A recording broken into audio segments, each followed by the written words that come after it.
This is a complete audiobook of Path to the Light, a spiritual journey with Ascended Master Godfre Ray King. Chapter 1, Evolution. When most of you think about evolution, you immediately picture man evolving from an ape-like creature. That is understandable, because that is what they teach in schools. Yes, evolution means change and growth, hopefully towards a better species. With evolution, species adapt to their surroundings in order to survive. Suppose you look at this evolution a little differently, and you will see that humanity has been on this planet for hundreds of thousands of years. Intelligent species have been on other planets and in other galaxies for maybe 1,000,000 years or so. The whole universe is evolving, not just the creatures and beings that live in it. Look at the whole totality of creation, and you cannot begin to fathom how incredibly large it is. It is hard for a human to fathom our own galaxy, yet understand a universe full of many galaxies. What I am trying to say is that the term evolution concerns every living speck of matter in the cosmos. Because all of creation is energy and movement, nothing can remain static. I am sure that you already know that the stars and the planets are in constant movement. Coming back down to your Earth, everything is movement. Everything on Earth, even supposed inanimate objects, have a beginning, growth, and use period and an end cycle or death. Now, as you grow as a human, you evolve or change into a hopefully better being with more knowledge and wisdom. This process has been happening for thousands of years on this planet. Sometimes humans made great strides forward, only to fall backwards again. Then slowly they go forward again.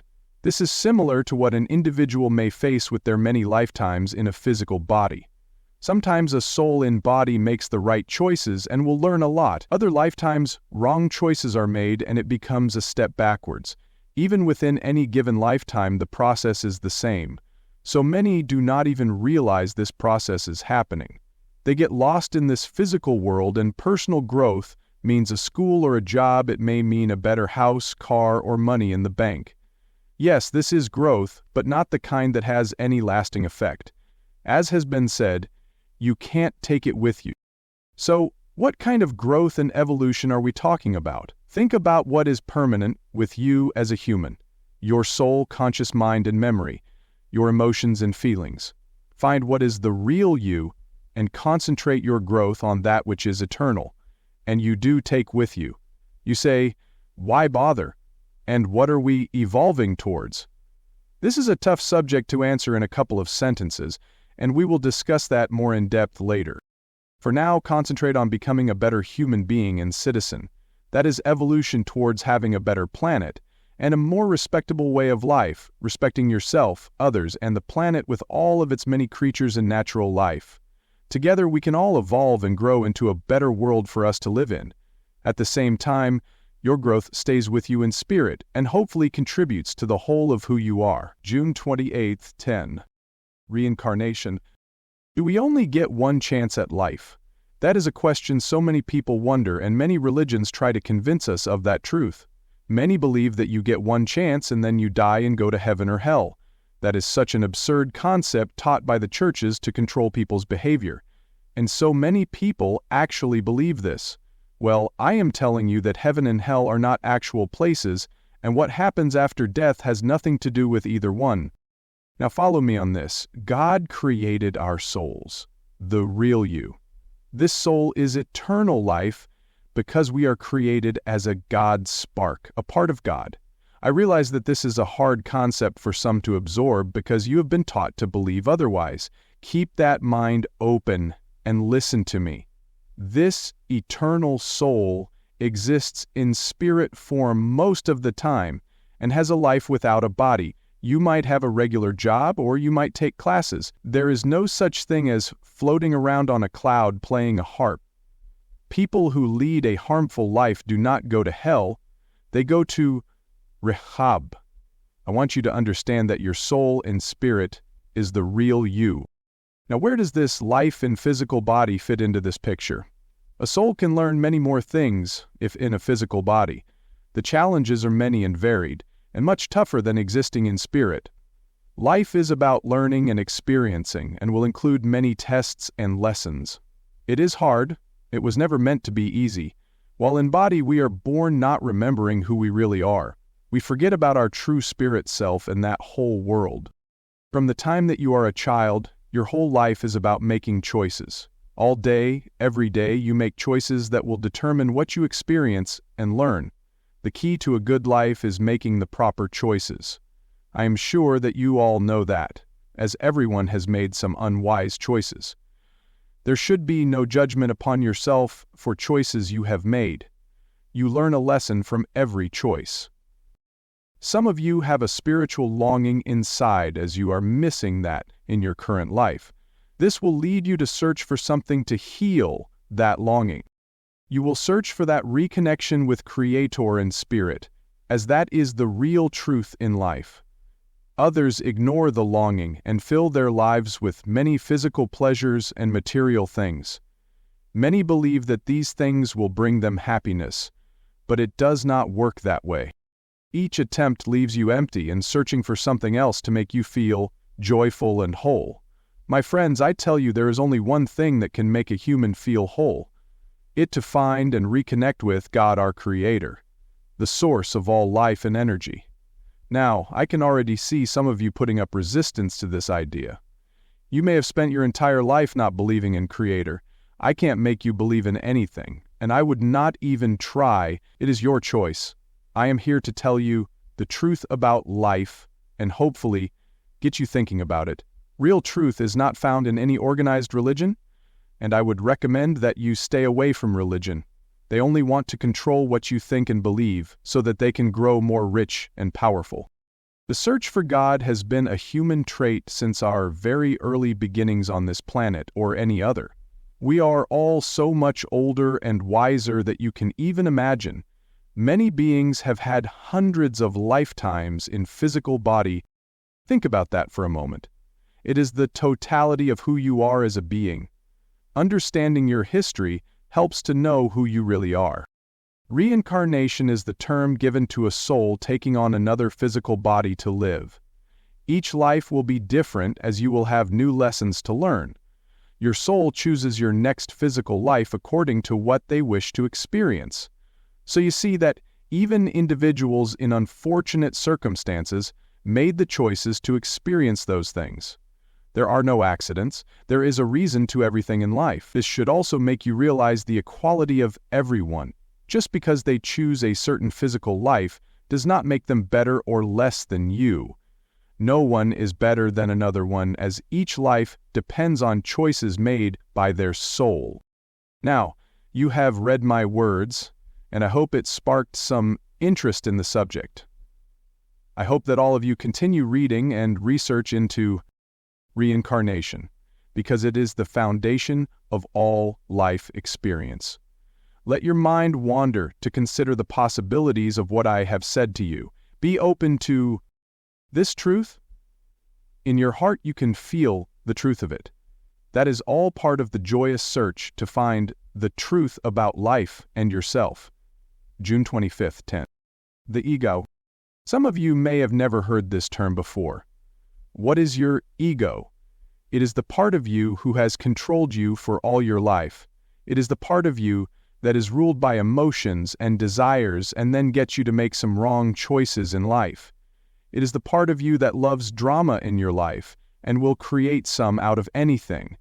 It is the you that judges others as well as yourself and then reacts to those judgments. It makes you feel angry, sad, fearful, ugly, or beautiful in any given minute. Think of your ego as a director of a movie. This is the one that controls the action in your life. It can turn your life into anything from a grade B soap opera to a thrill-seeking blockbuster. And your ego never lets you forget things that can trigger an emotional response in you. Sometimes it will urge you to do foolish things when intuitively you know that you should not do it. This ego will have you obsessing about the future or the past, rather than letting you live in the present moment. You will recognize it as the constant chatter of dialogue running through your brain. It is a very big part of being human. And it is like kicking an addiction to drug. It feeds very heavily on the emotions rather than common sense, and can be most powerful at getting your attention This ego is not a separate entity from you, so you can't blame it on someone else. No, it is a huge part of human makeup that has to be put aside in order to find any peace and clarity in your world. It is a very hard thing to get rid of or get under control. It can become a battle. The more you try to fight it, the more it will try and control you. I am telling you now that this can be a lifelong project, but it is necessary to do so if you ever have hope to discover the real you. Many books have been written on this subject, and all have some good ideas for you to try if you so desire. Before you even try to gain control, you have to teach yourself to be observant and watch yourself. Self-observation is one of the most important steps you will take on the path to spiritual growth and joy. I am not going to give a discussion on how to do all of this. That is for another time. My purpose today is to make you aware that the you that you think you are is not the real you. Do you follow me on that one? It is an actor in the movie script of your life. Wouldn't it be wonderful to take back control of your own life? To really be in control and understanding yourself and all the memories from your life. Everything that has ever happened to you will affect how you think and act today. Observation, questions, remembering and trying to understand how you came to be the one that you are today. June 30th, 10th. The search for God. There are questions that we all have concerning a supreme being that most of us call God. Every religion on this planet has a different name for the supreme being. Nearly everyone acknowledges the fact that there is a supreme being that created our world and everything in it. Our whole universe did not happen by accident, as some scientists would have you believe. Modern man did not evolve from tiny life forms in primordial ooze. There are some people that still doubt that there is a God, but I believe that universally, most do admit to a belief in a creator being. This is where it gets tricky. Scientists want physical proof of this God being. The proof is all around us in our lives. It is just not the proof that they want to see. Because this being cannot be seen, all religions have their own ideas about it. What creator looks like or what name to call it is not what is important. This is where faith comes into play in our lives. We feel in our hearts that God is real and we have faith in the validity of this. So once you establish in your own mind that there is a God/creator being of our world, the questions start to come forth. Many just accept whatever their religion tells them. Too many others are free-thinking and do not listen to any organized religion. These are the people that ask intelligent questions about who or what God really is. How do we find it? Can we talk to God, and does God hear us? Endless questions come to you if you are one that seeks knowledge about reality. I believe that everyone has the free will to decide for themselves what they will believe about Creator. It is an individual decision. Some will spend an entire lifetime looking for that answer, and as a human, they should. A human is programmed genetically to search for God and the truth about life and their self. What if I told you that we are all a part of God, our Creator? How many could accept that fact and live with it comfortably? How would it change the way you live your life if you knew that you were truly a part of God? Everything in the cosmos is created from a part of God. Think about that, contemplate it, until you truly understand the truth of this. Every soul, whether living in a body or in spirit, is made from a God spark from our Creator. Each soul is an individualized different expression of our Creator. So, if your soul is a part of God, when, in physical body, that soul entity expression in that physical body is a part of God. Therefore, we are all part of God. That makes us really all equal in value in God's eyes, as we were all created from the perfection that is our Creator. Belief systems may vary among the people, but it really does not matter. No one is more right than another, and therefore all religious fighting should cease. It does not make any sense to fight over who is more correct about what our Creator is. Our Creator loves us unconditionally and equally, Therefore, so should all of you in body strive for that. God just wants you to acknowledge its presence and ask it to be a part of your life. Seeing that it is already a part of your life anyway, God wants to be an active part of your life. Acknowledge our Creator as being very real and ask wholeheartedly for God to work with you as a partner in your life. I guarantee you that it will change your life. This can be a totally silent bond between you and God, or you can actively shout it out in a church. It does not matter to God. The search for God is very individual, and you should never force your beliefs on another. All must come to make their own choice. God is not hidden away in a far-off place and only talks to the priests. Remember that God is right with you every day. Our Creator's fondest wish is for you to talk with it. The churches would like you to believe that not everyone can talk with our Creator. That is so not true. Whether in prayer or just conversation, it does not matter. I recommend a combination of both. Consider God a best friend that you can talk to about anything at any time, and one that will care about you no matter what. Our Creator is not one to be feared or one that is apart from us. It is just the opposite. Knowing that you are a part of Creator gives you the strength to get through anything. It has been said, you will never walk alone, as God is always with you. July 2nd, 10. Awakening. All through history, souls have been at various levels of growth and awareness. In the fairly recent past, I was in body and searching for answers just as all of you are. So I know what it is like to go through the awakening process. As you are learning, you must learn to trust your own intuition and heart. Learn to trust the guidance that you cannot see. Our world is very near you but is in a different dimension.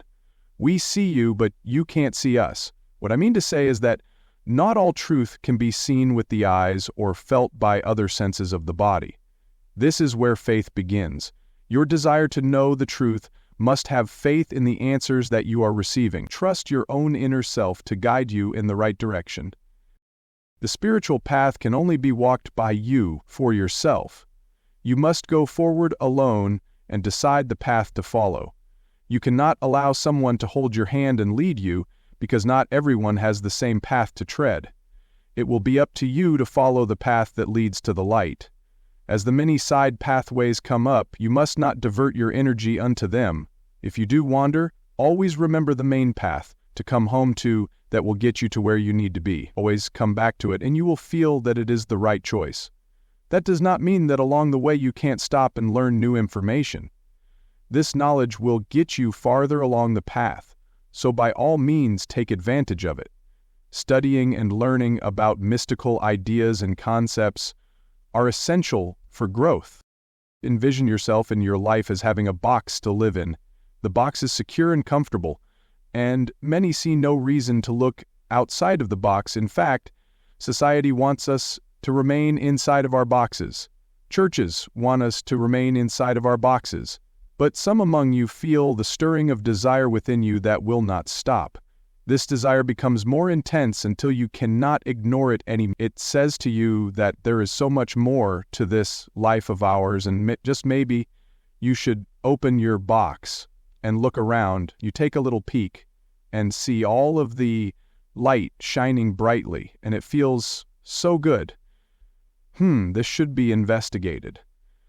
And you open up even more. Now your mind and heart are ready to hear many other concepts and ideas on reality.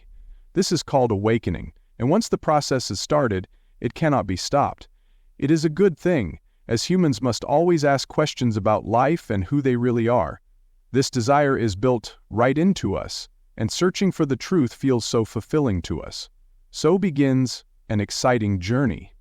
How fast you choose to travel depends on you. Some choose to get new information a little at a time and then contemplate it. There are others that can't get enough knowledge fast enough, and it seems like riding on a roller coaster and hanging on. It is a wonderful feeling of discovery and wonder, and you want more. Either path you choose is fine, and it is up to your conscious mind as to what choices you will make. Use the wonder of the internet when beginning your search. as there you will find unlimited information that you can study for free and at your own pace. Keep an open mind and read information from various sites. Go back often to the sites that feel true to you and study the information presented there. Do not pay a lot of money for teachings, as the information can be found for free if you let your heart and soul guide you. As you learn more, you will learn that life and reality are giant puzzles to be completed by you. You will keep finding more pieces to the puzzle as you search for answers. Each piece adds to the whole of who you are and why you are here. Do not expect all of the answers to come immediately, as you need to build it slowly for true understanding. But once you open that box and venture forth, the learning will not stop. You all have spirit guides to assist you, and your own higher self runs the show. Learn to know and trust the guidance that you receive. It may come as websites or books placed in front of you. It may come as new people that you will meet that share your searching. It is a joyous path, but sometimes you will get sidetracked. Life has a way of keeping us busy with physical matters. Never let that fire inside of you burn out, and no matter what gets in the way, remember the search for the light. I guarantee you it will be so worth it. Remember that ultimately you have to walk the path by yourself. You can seek out teachers and others that are seeking as you are. That can be very helpful to be able to discuss and share ideas. Just keep in mind that the majority of the people on this earth are content to stay in their box and will not even listen to you. Be careful who you speak to about your new ideas. Even your own family may not be ready to hear it. So be cautious. You're joining an elite club called the Lightworkers, and you have a responsibility to yourself to be safe. If you are reading this, we welcome you to the light and look forward to working with you. June 21st, 10. The Quest for Knowledge. We in the Brotherhood support and help our students. Sometimes it takes years before they discover us. Some, like you, Dianna, become aware of us at a very early age. The quest for knowledge and answers is always such an important part of life and being human. Too many are not aware or awake enough to perceive a world beyond their own 3D earth and physical body, when in reality, that is such a small part of the whole of life, a small but very important part. Once awakened to other possibilities, a person usually will keep on searching for more answers the rest of their life. Sometimes they are not ready to pursue it and go back to sleep. There are so many lightworkers in the whole world that are awakening and searching for answers. So many of them search the only way they know how, and that is the internet. Being available all over the world, a true seeker now has the ability to find knowledge never before made available to them. They truly are in charge of their own evolution, because it is up to them to seek the truth about life and reality. The problem with this method is that there are so many different opinions on the internet as to what is the truth and how does any one student decide what to believe. A lot of the channeled information from some sites is not from the being it is supposed to be. How does one know the truth? The best way is to use a pendulum and verify if the message or messenger is truthful. If you are not a pendulum user, you must trust your own heart and higher self. If you are serious about learning the truth, regularly ask your higher self and guides to help you recognize the truth. Feel the answers in your own heart and soul. Sometimes you will read something and you can just feel it is not right.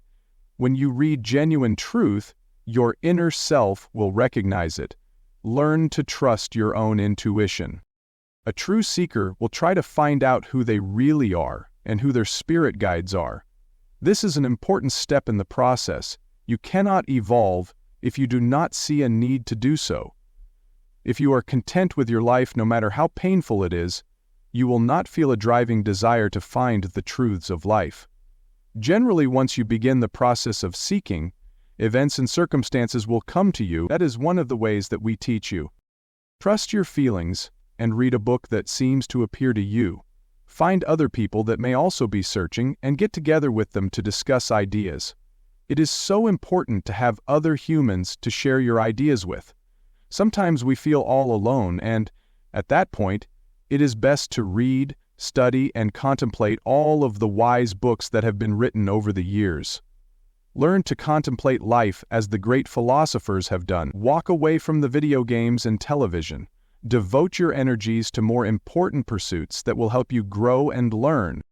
Study about human energy bodies and all of the new discoveries about who we are as a human body. Do not get bogged down with any particular religion, because any religion was always set up by real men. The dogmas were made up to control people, not to expand their minds. Always be a free thinker and question all theories and beliefs. The most important part about being human is to think of questions and try to find the answers. No matter where you live on Earth, the government cannot stop you from thinking. Sometimes you may have to keep your thoughts and opinions to yourself, but that is okay. What really matters is that you do search for the truth. If you make it your heart's desire to have freedom and truth, somehow you will attain it, as we will help you all that we can. Allow us to help you. Ask us to help. Learn about the ascended masters and study their works. We walked on earth such as you do, and now we desire to help others find those truths for themselves as well. Walking the spiritual growth path has never been an easy one. If you feel called to do it, then you are one of the lucky ones. Follow your heart and go forward in the direction of the light. No matter how bad your physical circumstances may be at any time, this path of light is always there. It can bring you much joy and love if you will allow it to. Somewhere in your search you will discover that there is a wonderful Creator being at the center of it all. I will not dwell on this now, as too many people are not ready for that, and I do not want to scare anyone away. For now, I ask that anyone who feels a longing in their heart for real truth and light, please follow it. If we are to save our earth and find peace, we need all the light workers we can get. A light worker just means someone that feels the light of spirit and chooses to fight the darkness that tries to bring down our way of life. We need to find peace among ourselves and on earth. Let us all work together for this goal. June 20th, 10. Physical appetites.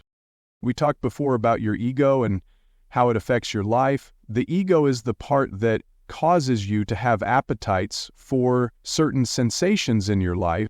An appetite is usually something your body does not need, but your ego is convinced that you must have it. Appetites can turn into addictions very easily. They are desires and pleasures of the physical body and are used for compensation of some sort. The ego plays a big part in this. Here is how it generally works. Life is constantly presenting you with challenges or problems. Even tiny ones can get blown all out of proportion. Your ego says to you, "If you do this, I will let you have whatever you desire." It is like a reward for getting through some experience. And yes, everyone uses this compensation at one time or another. It really starts early in childhood. When parents try to buy a child's cooperation, they are promised rewards if they do as they are told. The rewards are usually sweets or other edible favorites. The young body gets conditioned to this idea of rewards for whatever. As they get older, the rewards can also be for money or shopping. There are many women in the world who use shopping as compensation for some emotional distress or for physical overworking. Any excuse really can be used by the ego to convince you that you deserve something, and it usually works. So the pattern gets established early in life and is firmly in place by adulthood. Sometimes this can be harmless, such as rewarding yourself time off for fun after working very hard. But appetites can eat away at you and nag you if you let them. The ego can be very persistent in convincing you to give in to your desires no matter what they are. This is how addiction takes hold of you. You find yourself constantly wanting something for the pleasure that it brings your body or emotions. That pleasure is momentary, and you desire more of something. You search for that brief feeling of joy or happiness that you get when giving in to an appetite. This appetite becomes a craving that must be satisfied at any cost. Tobacco, drugs, alcohol, or even food are the main cravings that people acquire. With many people, it can even be sex or violence. Whatever the source, it can destroy you if you let it get out of control. So you see that there are varying levels of satisfying your appetites, none of which are good for you. Any appetite is of the physical you, not the spiritual you. It sounds strange to say, but your ego will keep you away from realizing your spiritual self any way that it can. Here is a picture that I bet you can relate to. The ego is the little devil that sits on one shoulder and urges you on to do something. Your spirit sits on your other shoulder and tells you why you should not do something. You are in the middle and must make a decision whom to listen to. All through your whole life, this debate rages on non-stop until the you in the middle yells enough. You become aware of your ego and learn to fight it or ignore it. And believe me, many will tell you that it will fight back and not go away easily. Eckhart Tolle in his book A New Earth gives excellent advice on taming the ego within you. When you become aware of the ego through self-observation, you can take back control of your life and growth. You begin to see that all of the appetites in the world will not buy you peace and happiness. No appetite can ever really be satisfied. Eventually you will, occasionally enjoy one of those appetites in moderation, and then observe your reaction to it. You may find that you no longer need it in your life. Or you may say, yes, this ice cream tastes great to me, and occasionally I will treat myself to some. It is all about control over yourself and watching how you handle situations in your life. Life is always a learning process for everyone. Be aware of all you are thinking and feeling, and you will be less likely to get upset by occurrences in your life. You will learn to enjoy life in a simpler form, enjoying the gift of being alive in body. July 4th, 10. Letting go. It is human nature to cling to our memories and feelings, even if they get buried. I am sure that there are many of you as an adult that cannot remember details of your childhood. Many do not want to remember and bury the experiences deep so as not to be felt again.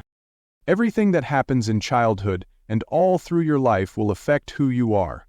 What you do not realize is how much your early childhood affects you and why you spend your life reacting in certain ways. You no longer remember why. That is why it is so important to observe and remember yourself. Once you start looking, the memories will flow steadily, and you will be amazed at what comes up that you had forgotten about. It can be painful memories and joyful memories that need to be looked at. These hidden memories are what drive people into depression or seeing a psychiatrist. What happens is a circumstance or stimulus comes to you, and it is upsetting in some way. Your body and subconscious will remember that in detail. It will have a trigger response within you for the rest of your life, and whenever you encounter a similar event, you will feel that same response. It may be things that happened at school or at home with parents. Of course, as a young child, you have no idea how to understand events around you, but you feel the effects, especially if it happens with the adults in your life. Too many children have grown up with some kind of abuse or neglect.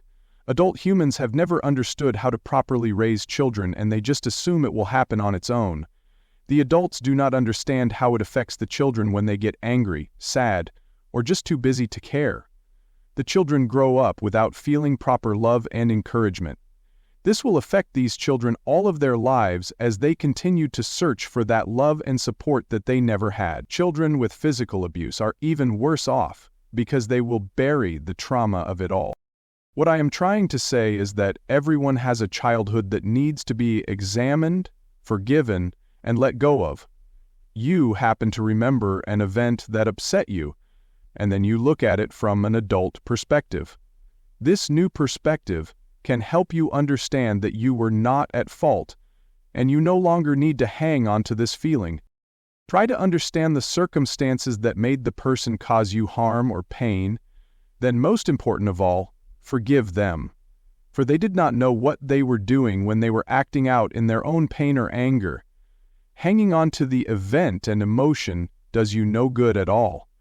It is best to forgive the person and just let go of it. You start with the big obvious stuff that you are still angry about. These usually revolve around family members. Why do you think it is so hard to go home to family gatherings? Because you are all forced to get together, and everyone remembers all of the old traumas and emotions. Of course, these issues never are spoken of, and the emotions get buried again for everyone to stew about afterwards. Am I right about this? And yet, how nice it would be if a family could come together and love one another freely without old wounds being opened. Everyone alive on Earth has a lifetime of events and relationships to examine. Sometimes it hurts too much to even open up, but it must be done. The more you do this, the lighter you will feel. You will feel more joy in your life and more freedom to have cut those chains that held you down. Get together with a good friend and help each other find and discuss events in your lives. Some people call it cleaning karma, but I just call it observation and letting go. Whatever you call it, find the courage in yourself to explore your past. Uncover stuff, dig it up, unlock the doors and let it all float away from you. Only then can you fill up all those spaces with love and light. July 6th, 10. Is God an angry God? Why do so many people in so many civilizations think that God is an angry or vengeful God, or they believe that God is to be feared? I believe these concepts were started by man to control other men. As churches developed, these concepts were taught to keep people behaving correctly. It would be like a child and parents, you must behave yourself or accept the consequences. The 10 Commandments were for that purpose because mankind had lost their way and became very influenced by dark forces. People were taught to fear God and to obey or suffer the consequences. God would be angry with them if they did not obey. Otherwise, they would never listen or change their ways. Nearly every religion has a version of the angry God theory. It is all for control, and in many ways it actually is needed to keep humans acting civilized. It shouldn't have to be that way, but it is true that human beings cannot control their behavior. If people can truly imagine and believe that there is a powerful, supreme being that can retaliate against them, it can affect their behavior. Some do not fear other humans or society's rules, but they are not quite sure about God. In reality, our Creator is all about divine love, wisdom, and forgiveness. You may suffer consequences from your actions, but it will not be by the hand of God. You always create your own problems and have to deal with them. Our Creator is all unconditional love no matter what you do.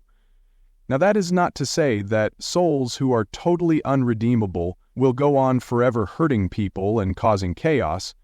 Let's just say that souls are given many chances in different lives to prove themselves worthy to God and all others.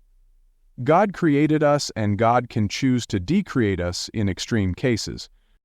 For most of us that try and live a decent life and be a good human, there is no reason that we should ever fear God. Churches just love to continue that concept. Creator does not get angry with us for doing or not doing something. Anger is a human emotion. God does not pass judgment on us for any reason. Judgment is an invention of man. Understand that man makes the laws, monitors compliance, passes judgment, and sets up punishment. Whether you choose to believe it or not, this is not how Creator operates. The moral standards that the churches teach are so that society can operate in a controlled, organized manner. This would be considered rules of behavior about life and relationships, sex, or other non-threatening behavior. There are definite behaviors and attributes that Creator does desire to have in humans, but we will not be punished if we do not live up to it at all times. These are traits like kindness, love, no judgment, tolerance, compassion, and others. Look to Jesus' example and what he tried to teach us. These are the qualities of God that should also be embodied in humans. Jesus and other great teachers have come throughout history to help us remember that we are all children of God, and we should strive to be like our Father. If we did that, we would no longer need the many rules of man, and we could all live in peace and oneness. Not that I believe for a minute that this will happen anytime soon. Humanity has gone so far away from God-like ideals and have this earth in an awful mess, but still, no matter what we do or how bad it gets, God will not interfere in our business and fix things. That is not the way that this world was designed. We made the mess, and we must find a way to fix it. All the while, Creator watches us and hopes that we can turn things around and make the right choices. So choose your actions based on what you feel in your heart to be correct. You will know it as our original programming as a human is still within us. Think to yourself, what would God do? July 12, 10. The act of giving. Being of service or giving is an innate part of being human. It is genetically programmed into us even though many will ignore it. It is God's will that we give of ourselves in some way to help another or enrich the lives of humanity in some way. Too often in today's world, this gets lost in the complications of life. Children should be taught this at an early age and not just at the holiday time. Parents need to practice this way of life and teach their children to do the same. Instead, the children grow up to be very selfish and they care only about their own wants. When you are allowed to grow up this way, you become a selfish adult. And the bad thing is that it is totally accepted by today's society. At one time not too long ago, there was a popular slogan, "Greed is good." That is a terrible way to live your life, and yet people do it all of the time. Sometimes there is a terrible disaster somewhere and a large campaign is started to collect money for aid. People donate money and feel good about helping. But really this act of giving becomes a selfish thing in that they feel proud of themselves for helping. Do you see the contradiction here? True giving comes from the heart of one human wanting to help another, with no thought of personal gain. It comes from one who may have little for themselves and is still willing to share to help another. It may be a giving of yourself and your time to bring some love and companionship to another. No one in this world should ever have to feel lonely if others are willing to share some time. It may be volunteering your skills to help out organizations that service others. There are endless ways to give service back to humanity and this earth. The key word is volunteer, and so many people expect to get paid for their time or knowledge. Some volunteer on a mental impulse just to show others that they care and are contributing. This is not from the heart and will not last. Yes, all volunteer work is needed and for any reason should be done. It is not done nearly as much as is needed. But I am talking about having God in your life, realizing that we are all one big family and giving of yourself in some way to make things better for all of us. A gift of service to another in need can help turn someone's life around. If you have any special gifts or talents, please share them with others and maybe bring some joy to someone's life. And do so with no expectation of payment in return. Selfless giving is from the heart and is filled with the joy and love of God. Giving of yourself is what is important, and you will feel the love come back to you in return. July 13th, 10. Questions. A child starts out early in life asking many questions, as it is the easiest way to learn something. Children will constantly ask, why, when you tell them something. They do not accept something at face value and desire to know more about a topic. Each question of why will inspire another question. That is how a human learns about their world and themselves. Too often the parents or other adults get tired of the questions and say just because. All through school classes, the children are encouraged to ask questions, but far too few ask the needed questions. I think that any teacher would love to have some intelligent questions from their students. Somehow as you grow older, you stop asking any questions and believe whatever you are told. This is where our society is at today. 99% of the population does not question what goes on around them. They believe their government and the news services without a doubt. That is how so many in powers have come to rule the world and have created this sad state we live in now. Questions are the need to know, the truth, and the hidden truth behind anything. Maybe too many people do not want to know the truth and are content to ease through life asleep to what is real. Questions will give them information they do not want to deal with on any given subject. People should be asking the important questions about the major oil spill, the pollution of our earth, the consequences of wars, and many more pertinent topics. This lack of questions creates a world filled with apathy, and the problems continue to grow unabated. But I am also talking about more important questions about who you really are and what is the meaning of life. All through history, men were killed for asking too many questions. It can still be that way even now, depending on where you live. One of the greatest philosophers of all time was Socrates, and his ideas and influence has affected our thinking since his time on this earth. One of his greatest sayings was, "An unexamined life is not worth living." He was a teacher of examining the world around you by asking more and more questions. This ultimately got him killed by authorities that did not want the people to think of such things. His legacy lived on in Plato and others that are still studied to this day. Many will always question the study of philosophy as being relevant. Those are the very same people that do not question anything in their world. I believe that all students in any school should be required to study philosophy as a subject just as math and science are. This would teach our population to question things about life.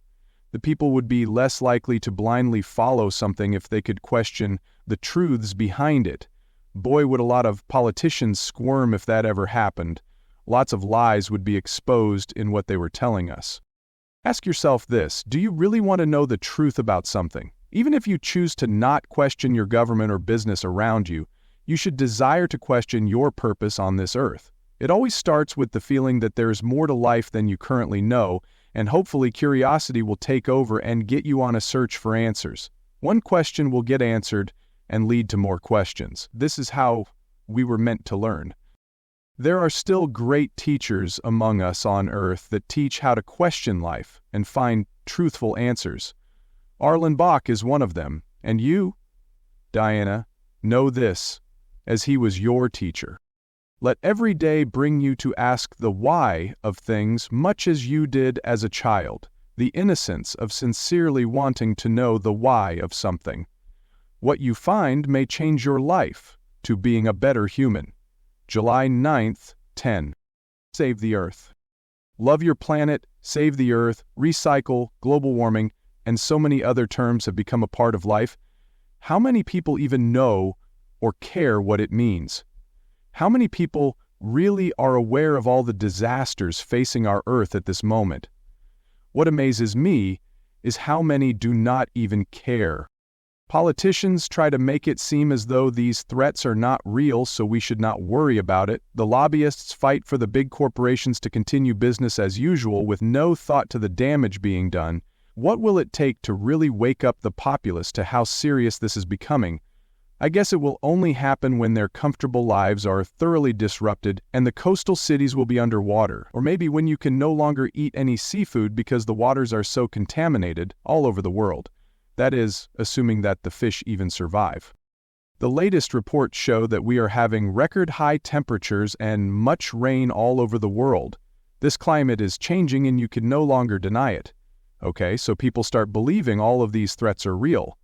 What can be done to change it? The changes that are needed are so drastic and would affect your life in many ways, no one wants to jump into that situation. We have lived carelessly for so long that to really change directions and goals would make us give up too many conveniences. Things really started to go downhill in the expansion era of the 50s. Manufacturing of all types soared to keep up with a growing economy and the throwaway society.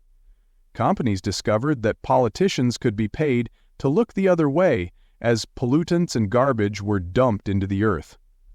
Believe me, the people living in the 50s and 60s had no concept of the damage that was being done to Mother Earth. They would not even have cared at that time, as it was not a real threat. By the time the first Earth Day came about in the early 70s, it was the first time that most people had even thought about recycling or having the need to save Earth.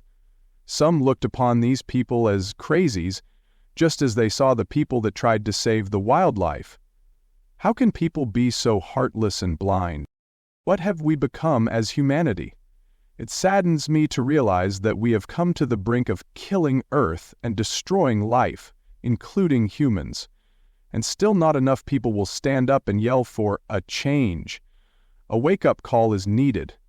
We stand at a point in time where our future could go in different directions according to the choices we make now. Do we choose to try and save Earth for future generations? Or are we selfish about it and not caring about our children? Think seriously about where you stand and what you can do about it. July 19, 10. Fortune tellers versus true psychics. Fortune tellers, sages, prophets, seers, and many other names, these people have been looked to by many to tell them the future.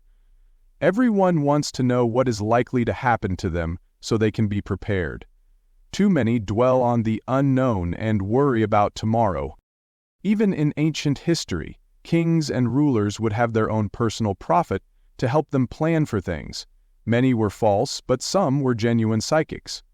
All soon realized that people universally wanted to hear only about good things, so the truth went right out the window. Visionaries like Nostradamus spent a lot of time predicting the future. We all know that you cannot predict the future because too many events can change and affect the course of events. Choices made one way or another will put you on a different timeline for the future. Even modern-day fortune tellers will tell a client what they want to hear, and after asking a few questions, will give enough clues to a person's life. People do not go to visit a reader or seer to find out about the past or current events. They want someone to help them make decisions about something. There are indeed many gifted people that have access to the spirit world and information. It seems like now more than ever, and it is becoming accepted by the mainstream public. There was a time when these people would have been killed as witches or wizards. Magic is another gift that used to be freely practiced until it was used by dark forces for the wrong reasons. Any psychic gift can be used for the light or the dark. It depends on the integrity and honorability of the person who has the ability to connect to spirit. There are many imposters in the world that just want to take your money, so be aware of what you seek. The psychic gifts are really a natural part of being human, and children most likely possess these talents until they are told by adults that they should not or cannot do something. Hopefully, as awareness and tolerance raises among the people, these special gifts will be cultivated as a birthright of being human. They will be taught the proper respect of others and use their gifts in service to mankind.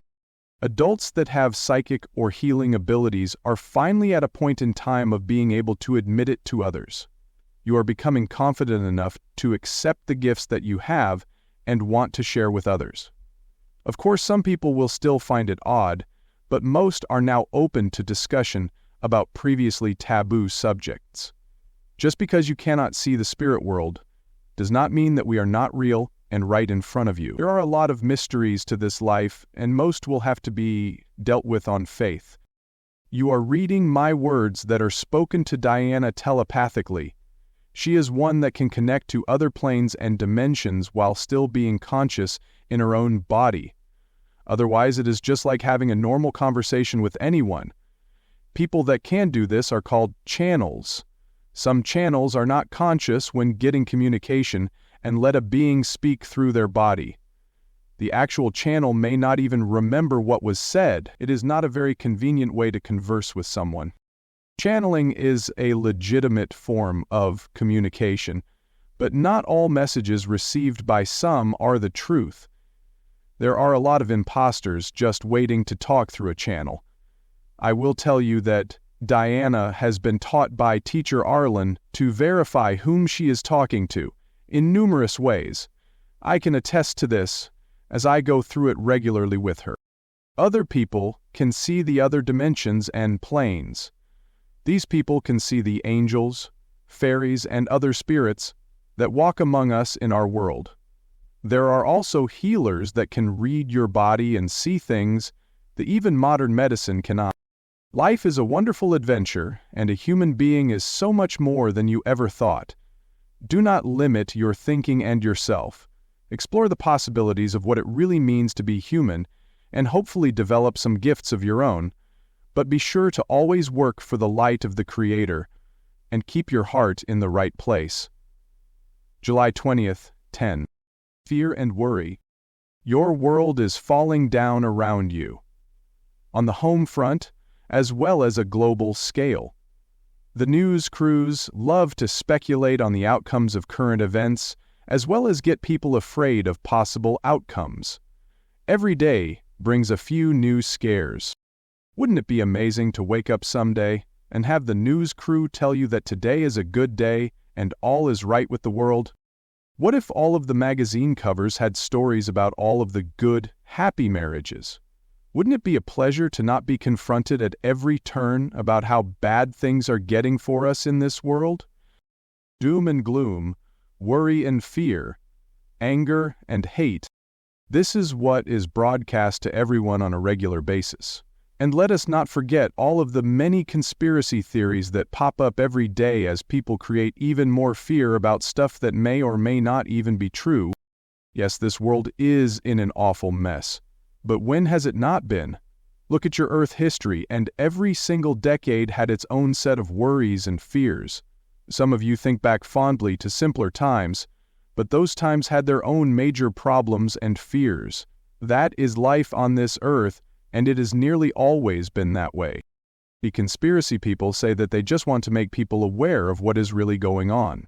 Yep, always has been that way and probably will never change. What can change is how you live your life in the middle of it. There is a fine line between being apathetic and aware. Yes, be aware of what is happening all around you, but do not dwell in fear or worry about it.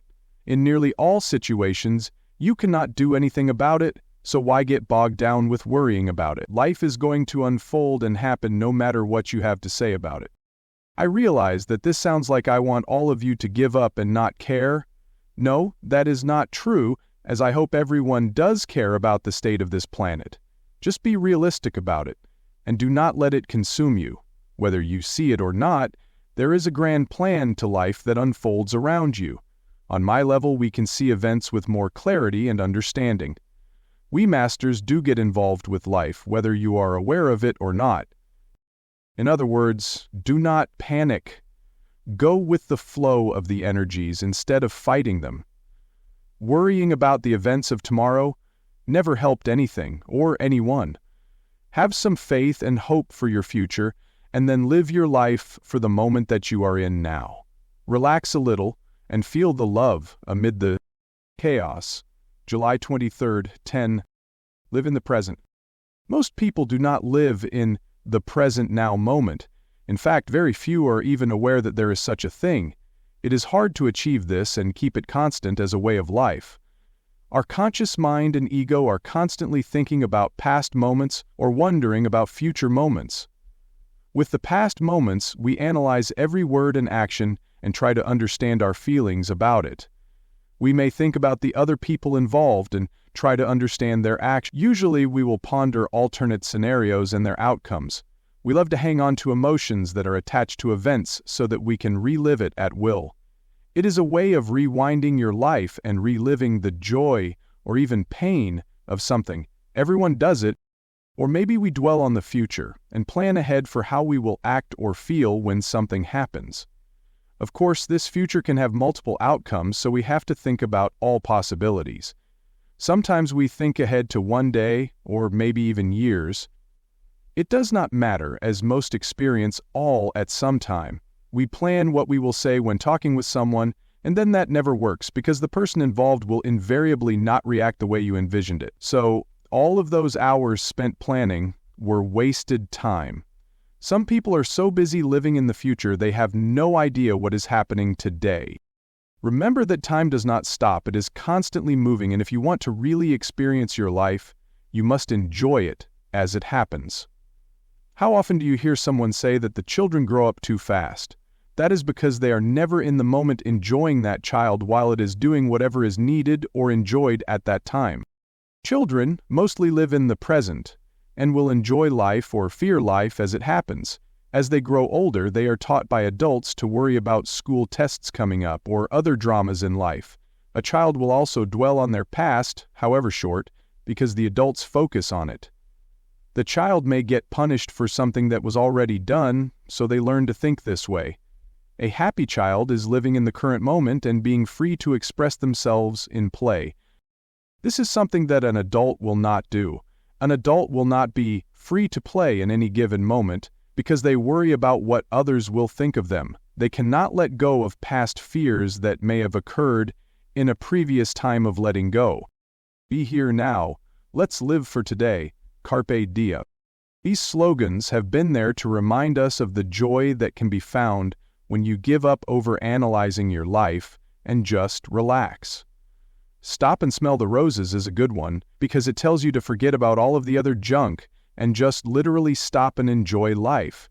Smell the roses in your garden that you usually just rush by.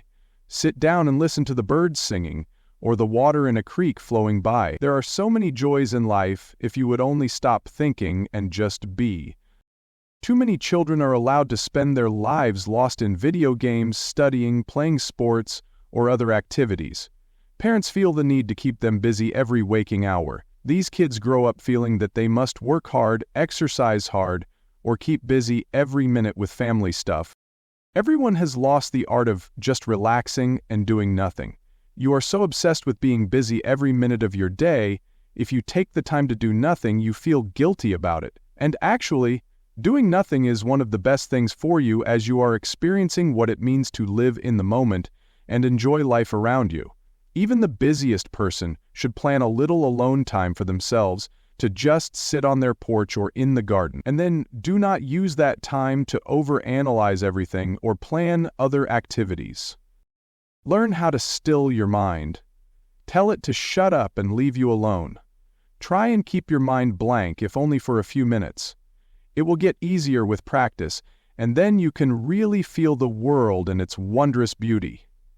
Besides, it will reduce your stress level and keep you healthier. July 23, 10. Choosing your profession. Many people find themselves working at a job that they care little about or do because they have to. There are many reasons that we choose our life's work, and the choices we make are not always the best ones. Sometimes it is our family that makes the choice for us, as it has always been in history. It is assumed that the children will join the family business, no matter what it is. Those children may not want to do that, but have little choice in it. All through human history, the children were taught to help in the family business, and eventually take it over. Now, as a child gets older, there is a lot of pressure as to what they will study in college. These children have not had the time to even find out who they are and what they enjoy in life. It is too early to make such a life choice, and many fail because of it. Sometimes because of money circumstances, the student cannot afford to study what they would really love, and they end up just doing any work that they can find.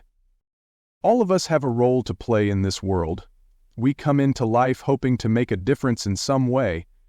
Each one has something that really makes them feel good about doing, something that your heart longs to do, and something that you would want to work at even if you were not paid a salary. When a child is forced to join a profession because of the wrong reasons, they will never get the best out of him. His heart may not be in his work, and it will show. Many people will find a hobby or volunteer work doing what they love. The job is used to pay the bills. But when you get older and you realize how many years you spent at a job, just putting in time and not caring, it is quite sad. Then you start having the regrets about the choices you made, and you feel resentments towards whatever made you take the choices that you did. In an ideal world, you would all be able to work at what your talents are, you would be able to serve the world and not have to worry about money. Well, this is not that ideal world. A better way of looking at the whole working situation is to love what you do no matter what it is. Think of all professions with equality and worth, so that anyone that performs any job is worthy and needed. It is an attitude about life in general. Treat everything that you do as a loving task in service to Creator. You will then feel the worth in what you are doing. There are no worthless jobs, no matter how menial society deems them to be. It is all in how you view it and go about completing that job. Do it with love in your heart and know that all jobs are important to the whole. You are worth much more than you know. Who are you? We have talked about reincarnation and past lives, but so many people still refuse to accept it as real. This is mostly because the all-powerful church fathers decided they did not want people to know about it and left it out of the Bible and other works. These early men decided what they wanted people to believe, and much knowledge was left out and hidden away. 2,000 years later, people still believe only what the churches want them to. Reincarnation is a very real and most important part of life. When you can understand that concept, so many other things make sense. It helps you realize that who you are today in this life is dependent on all of the other lives that you have lived. You have memories and feelings that make no sense until you realize they may come from another life that was a very important part of you. It is like a giant jigsaw puzzle, with each lifetime putting another piece into the whole of who you are.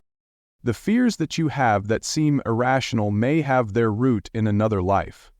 Your special gifts and talents were most likely used in another lifetime. Look at very young children that instinctively know how to play music or create art. Think about how it feels to meet someone and you feel like you know them, or to read about some ancient history and feel that it is very real to you.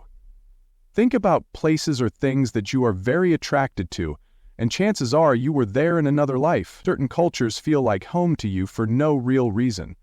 There are clues to your past lives all around you if you would only be open to seeing them in the proper perspective. Chances are that the close people in your current life have been with you before in some form of relationship. Often we have unfinished business or karma with that other soul that needs to be worked out.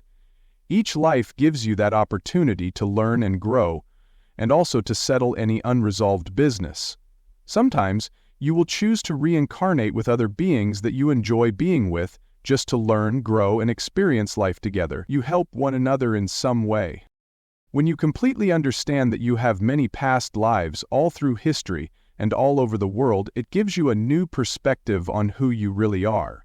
All of a sudden you view this current life with a whole new perspective on its importance to you. You can ask, "Why am I here?" and start to actually get answers. That alone makes your life so much more valuable to you. Now, you see that there is a meaning to life, your life as well as all others. This will start a process of asking many questions and wondering who you were in all of those other lifetimes. Yes, there are ways to find out this information and people that can help you. Think about it. Who are you really? July 26th, 10. Can you really help one another? Everyone tells you the importance of helping one another.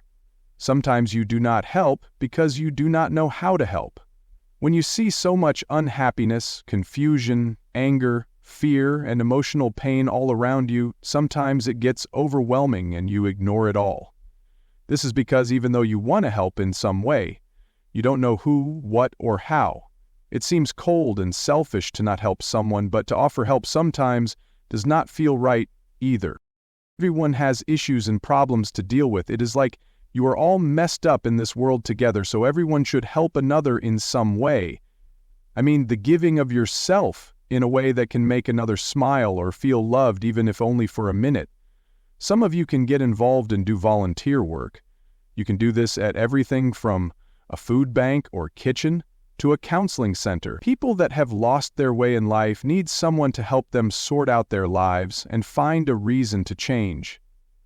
Many just need someone to talk to that is neutral and will listen to them. People need to know that someone cares about them and will listen to them talk or cry. Some need advice on real physical life and how to solve problems or work out relationships.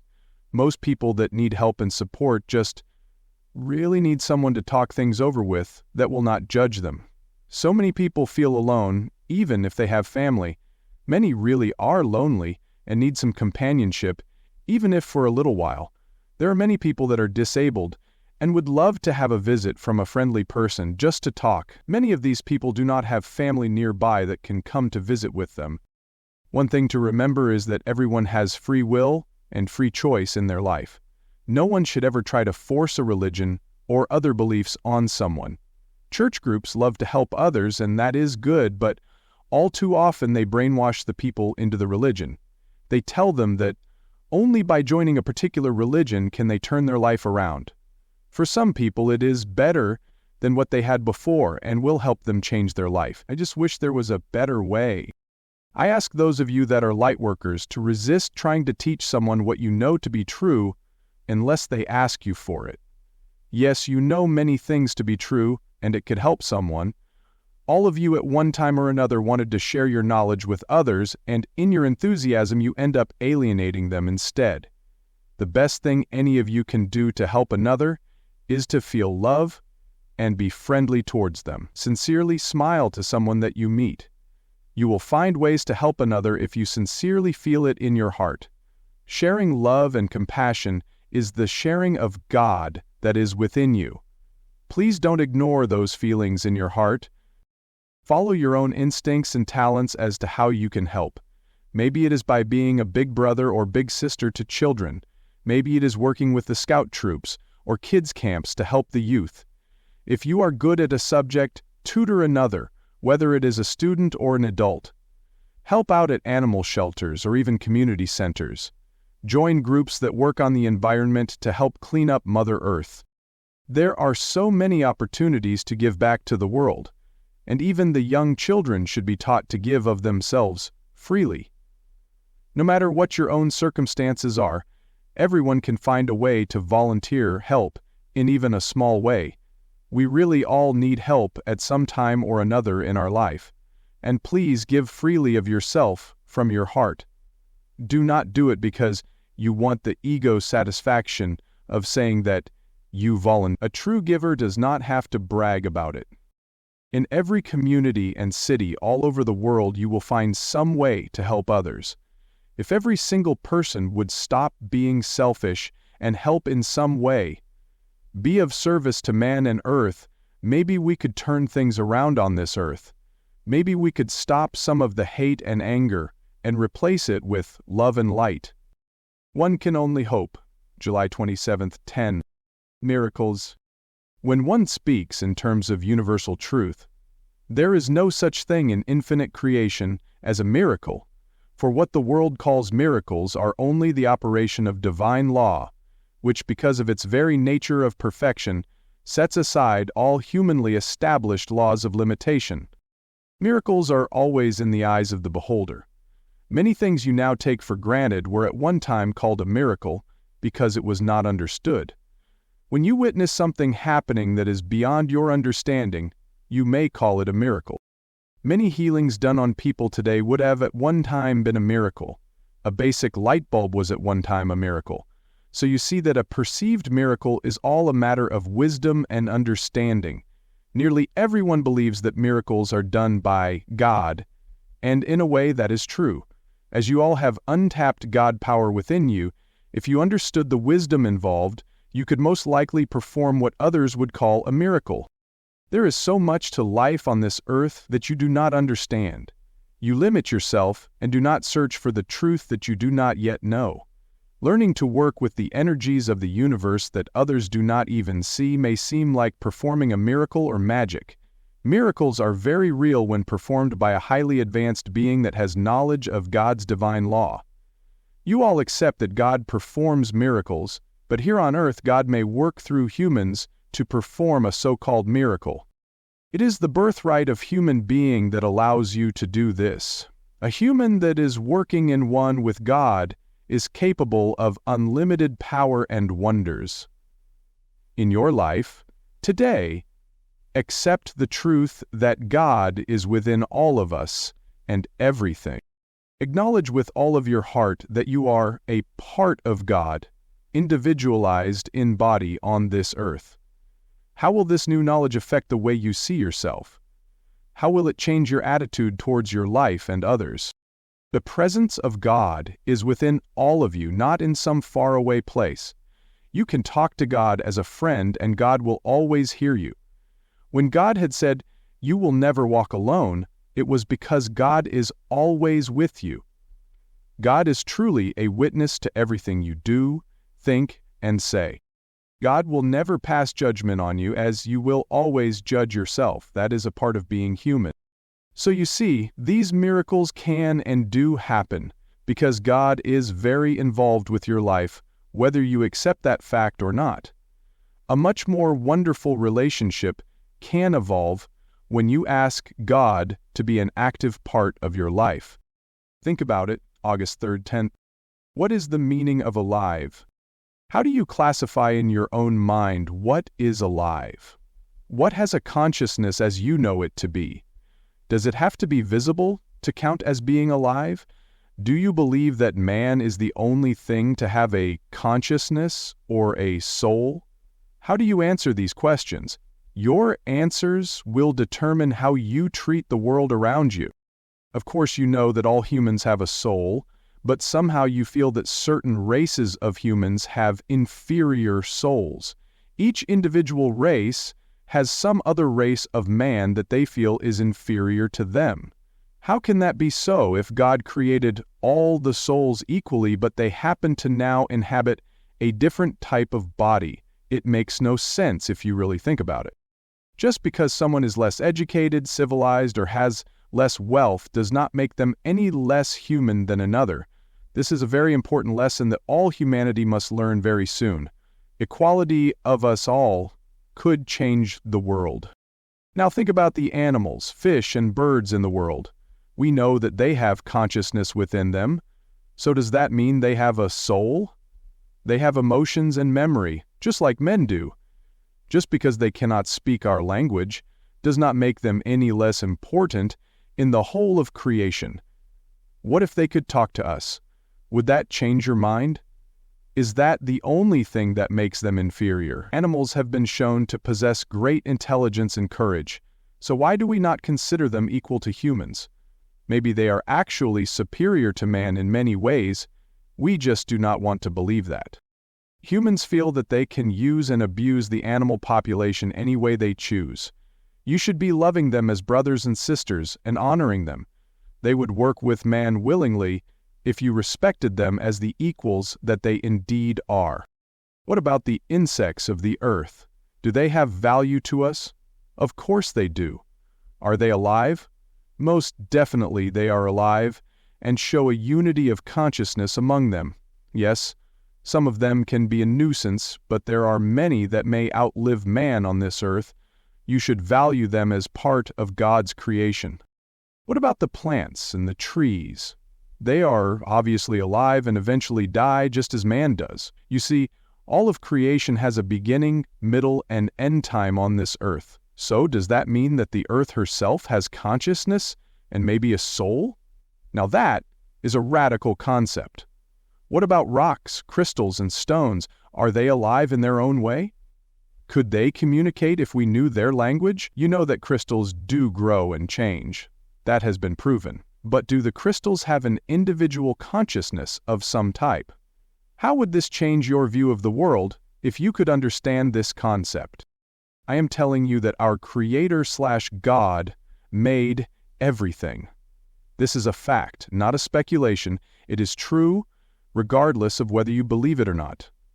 Our entire universe is a God creation, and in some way that makes us all one energy, despite our individual differences. Next time you take a walk among nature, be aware of how alive everything really is and how much harmony there is. Only man has chosen to not live in harmony with the rest of the earth, and it is such a shame it has to be that way. Things are very slowly changing to the awareness of the oniness of all, but some humans will never change their feeling of dominance and superiority. All we can do is be aware and hope each one that awakens to this truth will add light to the whole. August 2nd, 10. Hell and Heaven. Everyone has their own opinion on what hell is.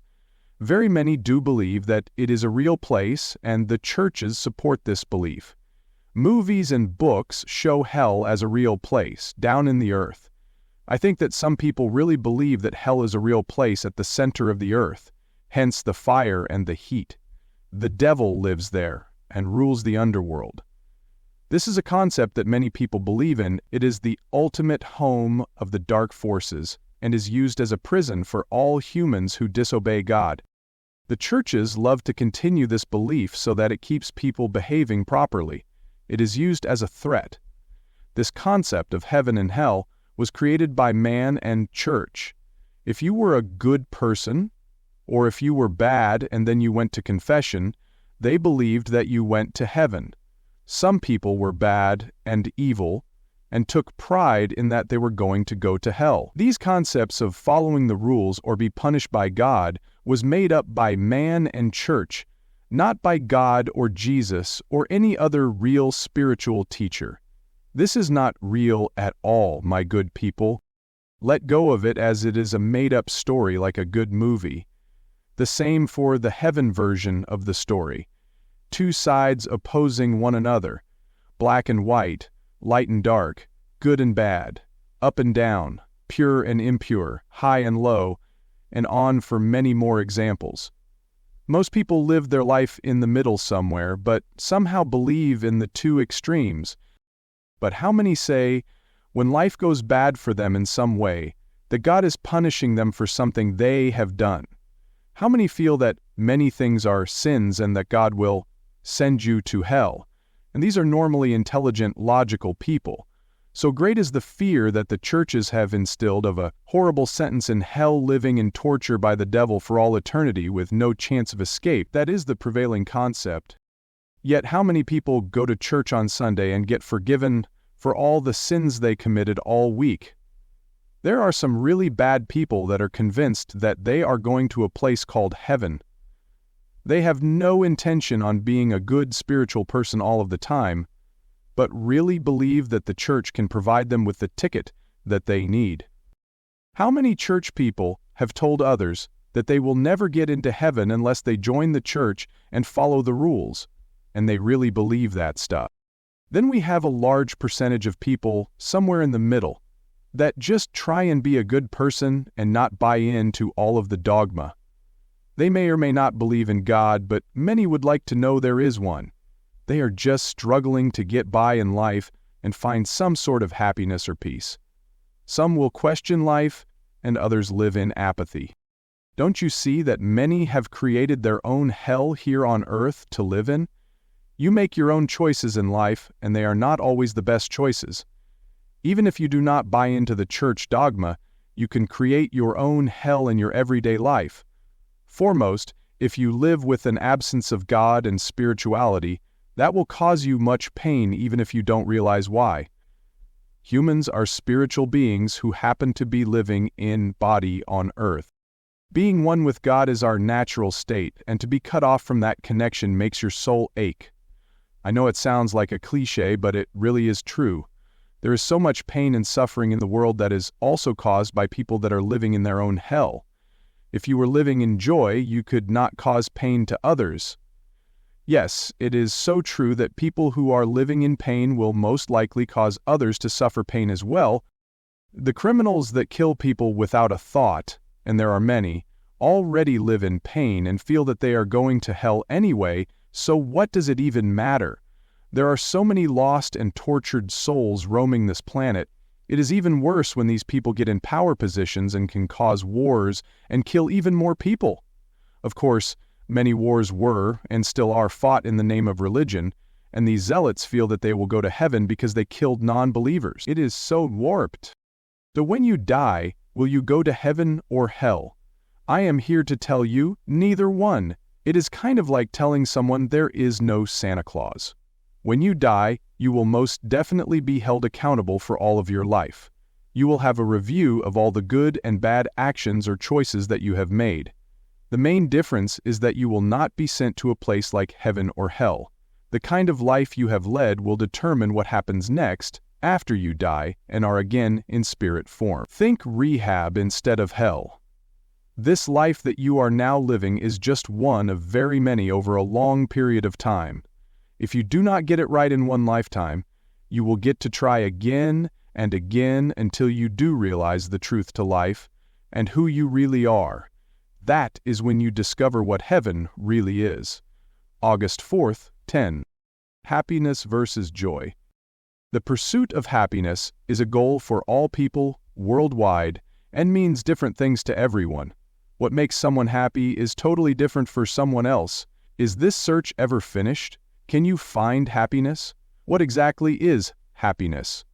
What other word could mean the same thing? For example, you may meet someone and say, "I am happy to meet you." Could you also say glad, pleased, or some other word to describe the feeling? Or you may tell a person, "You make me happy." For that you could say feel good. Many feelings are described as being happy, so what is it really? People talk about doing a happy dance to describe how they feel. People put too much emphasis on material or exterior things to make them happy. Or you may think, I want another person to make me happy, or I just want a happy marriage. You think that if you had certain material things it would make you happy, things like a better job, more money, new toys, nice clothes, or any other thing that you desire. Desire goes right along with happiness. You desire something because you believe it will make you happy, and then you get it and find out otherwise.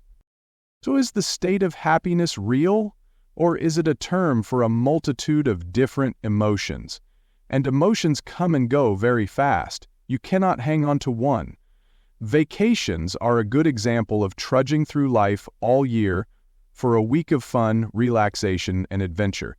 You plan these and look forward to them in order to get through the rest of the days in your life. The vacation in itself is very good for you if you play and relax, but it is very short and people usually feel more depressed when it is over.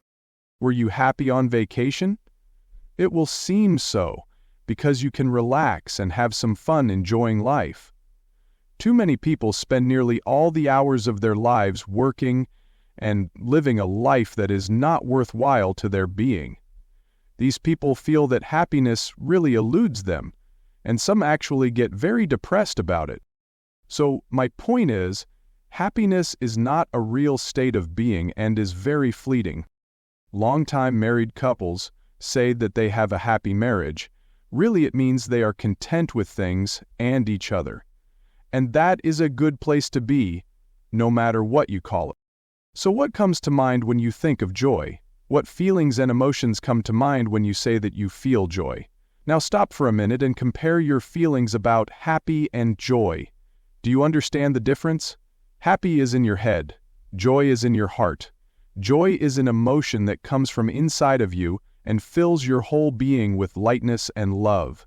If you think about it, you will remember feeling that way at one time or another. Maybe it was with a newborn baby or an inspiring sunset. Joy comes from the spirit. It cannot be bought or acquired in some way. No one else can really create joy within you. This is a state of being you must find on your own. What inspires you to feel joy? It is that wonderful feeling of love energy that fills your whole body and just makes you want to cry or smile. Haven't you often heard about tears of joy? It can be a very intense, overwhelming emotion that is felt deep within you. There is another joy that I will speak of today. The joy that you feel when you finally get a strong connection with Spirit. Whether you choose to connect with angels, masters, Jesus, or Creator, the resulting joy will manifest in your life. It is just that strong knowing that Spirit is in your life that will allow you to feel joy no matter what you are doing in the material life. You can't search for joy the same way that you search for happiness because joy cannot be bought for any price. Even the poorest man in the world can find joy in his life. Searching for happiness is like a hamster in a wheel. It never ends until you jump off the wheel. Search instead for the real joy in life in whatever way is meaningful to you. Different belief systems will interpret Spirit and Creator in different ways, so find what makes sense to you. Allow Spirit to be active in your life, and you will find true joy that does last. August 8th, 10. Is religion necessary? Religion is never necessary in any world where you have conscious, aware beings in humanoid forms. I say this now because there are many planets that are in similar situations to Earth. Religions divide the people instead of celebrating the oneness of you all. Religions create divisions and hate and ultimately fighting. It has been that way for thousands of years, since the start of Christianity and the Catholic Church. Many other religions took hold and the wars began. How many people were and still are killed in God's name? Religions are created by man, not God, and they are used to control a segment of the population. We all know that each one makes up their own creation stories and rules. Each religion is convinced that they are right and all others are wrong. Humans choose to join a religion because it is your nature to search for the answers about life. A religion seems to have those answers, so they join and stop the questions. This will take your freedom away. You are then no longer allowed to question the church and its doctrine. Some religions are stricter than others and actually try and control how you live and think. Yet thousands of intelligent people allow this to happen in exchange for answers to life. It does not even matter if the answers are even truthful, as long as a person feels they need look no further. There has got to be some way to break the tight control that the churches have on so many. Part of that control is teaching their members to be very close-minded about any thoughts or ideas not given out by the church. Instead of being a free human, you are held captive by a religion, and no one complains. What happened to freedom and open-minded choice? My question to everyone is, why do you allow this to happen? Can't you see what it is doing to you in the long term? Religious preachers go on TV and get many people to send them money. They get very rich themselves, and the money never goes to help all of the people in need that should be getting the money. These preachers feel entitled to get rich preaching the word, but how can they really believe that is right and just? Still, the people keep giving them more money. Don't you see what is wrong with this? How blinded can you be? Our Creator wants everyone in the world to realize that there is only one truth in life, and that you are all connected in spirit to the One. There is one Creator, and one real set of truths about living in the world that this great being created for us to exist in. Give it up, people. It is time to let go of and discard those outdated and plain wrong ideas about churches and religions. They do not deserve a place in the new world that we wish to exist in. So what would be the worldwide reaction if suddenly all of the churches and religions were collapsed and torn down? How would the followers behave? My guess would be that they would try to rebuild it, rather than have to start to search and question. People need validation, something to see and hear, someone to tell them what to do and believe. Is it possible to reach worldwide? Jesus tried, but people of that time did not understand his words and concepts. Christianity today was created by man and church, and they threw out ideas that they did not want people to know. The real Jesus does not approve of what has been twisted with his teachings. And no, Jesus is not coming back again, and if he did, it would be to destroy all of the false doctrines. But that will not happen. My point is, think for yourself and question everything around you. You do not need organized religion to be a spiritual person. Our Creator will be with you and teach you many things if you heartfelt ask for it. Believe in what is real, not what the churches tell you to believe. Humans have freedom of mind and choice. No one can really force you to believe something. The time has come to open your mind to possibilities that may contradict what you believe to be true. Think about it. August 16th, 10. Damaging energy waves? I am talking about the energies and waves that man has created on Earth. Long ago, electricity was discovered and revolutionized your world. Yes, it was very much needed for a civilized life. Most levels of electricity in a home are not that bad for you. But what happens when you live near or under major power lines? You must realize that your body functions on electrical impulses. That is what your nervous system is. You also have other energy bodies that surround your physical body. Earth is also surrounded by electrical energy grids. This is a natural energy and is necessary for life. The power lines contain highly concentrated electricity, and while mostly contained within the wires, it emanates from them to the surrounding areas. If you live under or near them, this will affect your own balance of energies and is not healthy for the body. Then man added the microwave, TV, satellite, cell phones, Wi-Fi, HARP, and who knows what else. Everyone's home has some of these products and is producing waves that invade your body. It is not only the electricity that is bad, it is the radiation and magnetic waves that can mess up your bodies. Some people have been known to become very ill because of it. Others may just get headaches or feel tired. You really cannot avoid all of these things in your life. There is an awareness growing in the population about the dangers, and they are discovering ways to neutralize the energies before they hit your body. Until that time, I ask that you be aware of it. and be careful. Do not use your cell phones nonstop, as I see so many doing. I know that you depend on your microwaves for cooking, but at the very least, do not stand in front of one while you are waiting. Microwaves also destroy the natural enzymes in the food, and then the food is no longer as useful in the body. It is so much better to cook using stoves or fire in some way. It is not as convenient, but it is much more beneficial to you. All of these new inventions have made life on Earth easier in many ways. You are just now discovering the dangers and side effects to the human body. Just be aware of it and limit your exposure when you can. Who really knows what the long-term cellular damage and DNA damage will be done? You may be changing the DNA and development of future generations of humans. Be careful out there. August 16th. The Son of God. Dianna, the Christians called Jesus the only Son of God. What are your thoughts on this?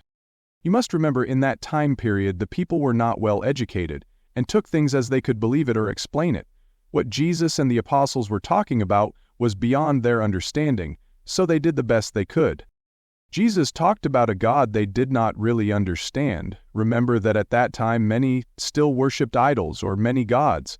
A single, supreme being was a new concept to some. At that time, and even now, the people do not even understand what they are as humans, and why they are here. Most do not even care, and they wonder about those that do care.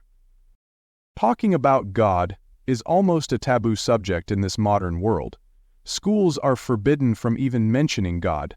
No one ever really talks openly about God and their beliefs in our one God.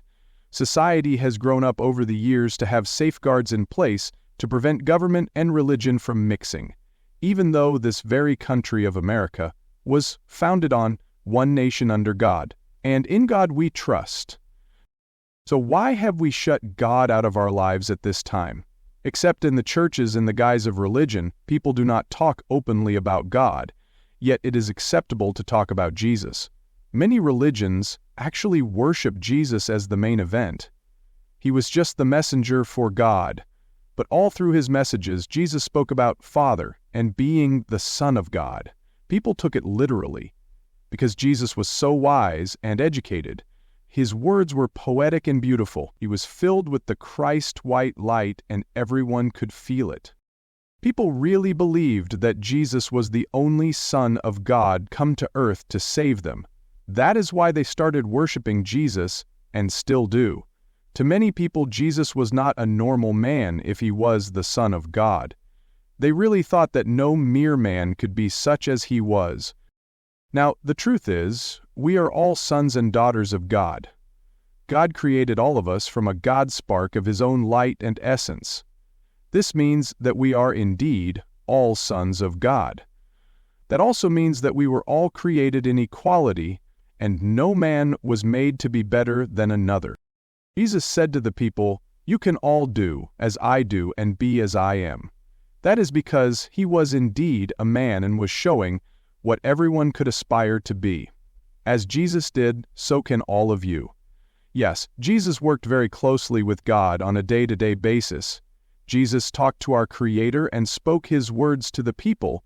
He referred to him as Father, because in a sense he was responsible for our. All of these words were misunderstood. People believed that God sent his only Son down to earth to save the people. Well, in a sense, Jesus did have a mission to save people from themselves. He had a mission to help everyone to know their Creator/Father, as he did. Jesus had a close personal relationship with Creator, and he was trying to tell everyone that all humans can achieve the same relationship. He spent his life trying to awaken people to know our one God and to live a life that was worthy of this God's love. God loved everyone anyway, and would never be angry or revengeful, as some people believed. Jesus just wanted to show people that it was possible to be a better human than they currently were. He wanted to tell people that life on earth could be filled with joy and peace for everyone if they only understood their divine birthright. God does not wish for humans to live in pain and suffering that is created by man. Humans can aspire to a better way of life. And just as Jesus did, everyone can speak to God and expect it to be heard. I do not mean an occasional prayer when you need help. I mean to have God in your life all of the time and know that you are loved. Our Creator/God/Great Spirit/Father or whatever name you wish to use is very real, and we are all indeed sons and daughters of God. Do not worship Jesus. He was just the messenger and example of a divine human. Yes, he gave his life for this cause, but that does not make him one to be worshipped. We are all one with our Creator. There is no such thing as an only son. August 23rd, 10. Wisdom. Dianna, wisdom is the principal thing, therefore get wisdom, and with thy getting, get understanding. Would you please comment on this? Wisdom and education are two different things. Throughout history, man was not educated, but he was able to acquire wisdom. Native tribes do not have modern education, but they have the wisdom that was passed down. True wisdom is about the reality of this world we live in and man's place in it. Wisdom tells you about what it means to be a human in any time period, and it never changes. The true wisdom that was taught 10,000 years ago is the same as it is now. The ancient ones always tried to save the true knowledge and wisdom for future humans to discover. When Atlantis was going down, the priests and teachers gathered the books, crystals, and any other method of storage that might have been records of true wisdom for man. Some ascended masters specialize in keeping and guarding the ancient wisdom. The wisdom that I speak of is the real genuine truth about man, earth, creator, and reality. There have been schools and great teachers that have been able to pass on this knowledge to students that are ready to hear it. As ascended masters, we seek out the students that desire a life of learning and questioning. A true seeker is what we desire to work with. When we find a student that is true of heart, we choose to help them and guide them on their spiritual path. Choosing to walk this path is never easy in any time, as it changes your beliefs, values, and way of life. Your friends and family will not understand you and wonder about the change. They may even try to get you back to your old ways so that they feel comfortable with you. A student with the true heart of a seeker will not give up what they truly desire, the wisdom of the world. Once you commit to this path of spiritual seeking, it may be hard to give it up. People come and go as to their dedication because real life can get in the way. A true seeker will always come back to the path and continue the quest for the truth. It becomes a burning desire in your heart that others cannot understand. Some seekers feel this desire and will discover religion for the answers. In many cases, this is exactly what happens. A person desires to know God and our human connection with Him. The churches seem to provide the answers. A true seeker may start out that way, but soon realizes that all of the answers cannot be found in any religion. So where do you find the answers? That is a very legitimate question. There are many books available that contain some good information, but not nearly enough. Books are a logical way to start your search. Meditation is the definite way to calm your mind and connect with your inner guides. Accept that you have guidance available to you and allow them to direct your search. You will find that you are led in a direction as to what you need to read at that time. People, circumstance, and events will come into your life to guide you in your search. When you become aware of these things, you will marvel at how the process works. What you need to know at any given time seems to miraculously end up in your face. That takes an awareness of your life and surroundings and cannot be utilized if you are asleep to the process. Many call this the path to enlightenment, and that is true. By acquiring more wisdom, you create more light and understanding in your life. The desire must come from your heart, or you will never succeed. As humans, we all have this desire within us, but very few act on it or even acknowledge it. You may feel that stirring in your heart. Please do not ignore it. It can bring about wonderful changes in your life if you follow what you feel to be true in your heart. This is not about religion in any way. This is an individual search to find the truth to life and why you are here. It is the age-old question of, who am I? August 20th, 10. Where you choose to see your world. Beauty is in the eye of the beholder. We have all heard that many times. Most of us assume that it just means looking at another person, and society everywhere has ideals of what beauty means. Society and culture collectively decide who or what is the standard of beauty. All of the rest of the people try to live up to that ideal or feel less worthy if they do not.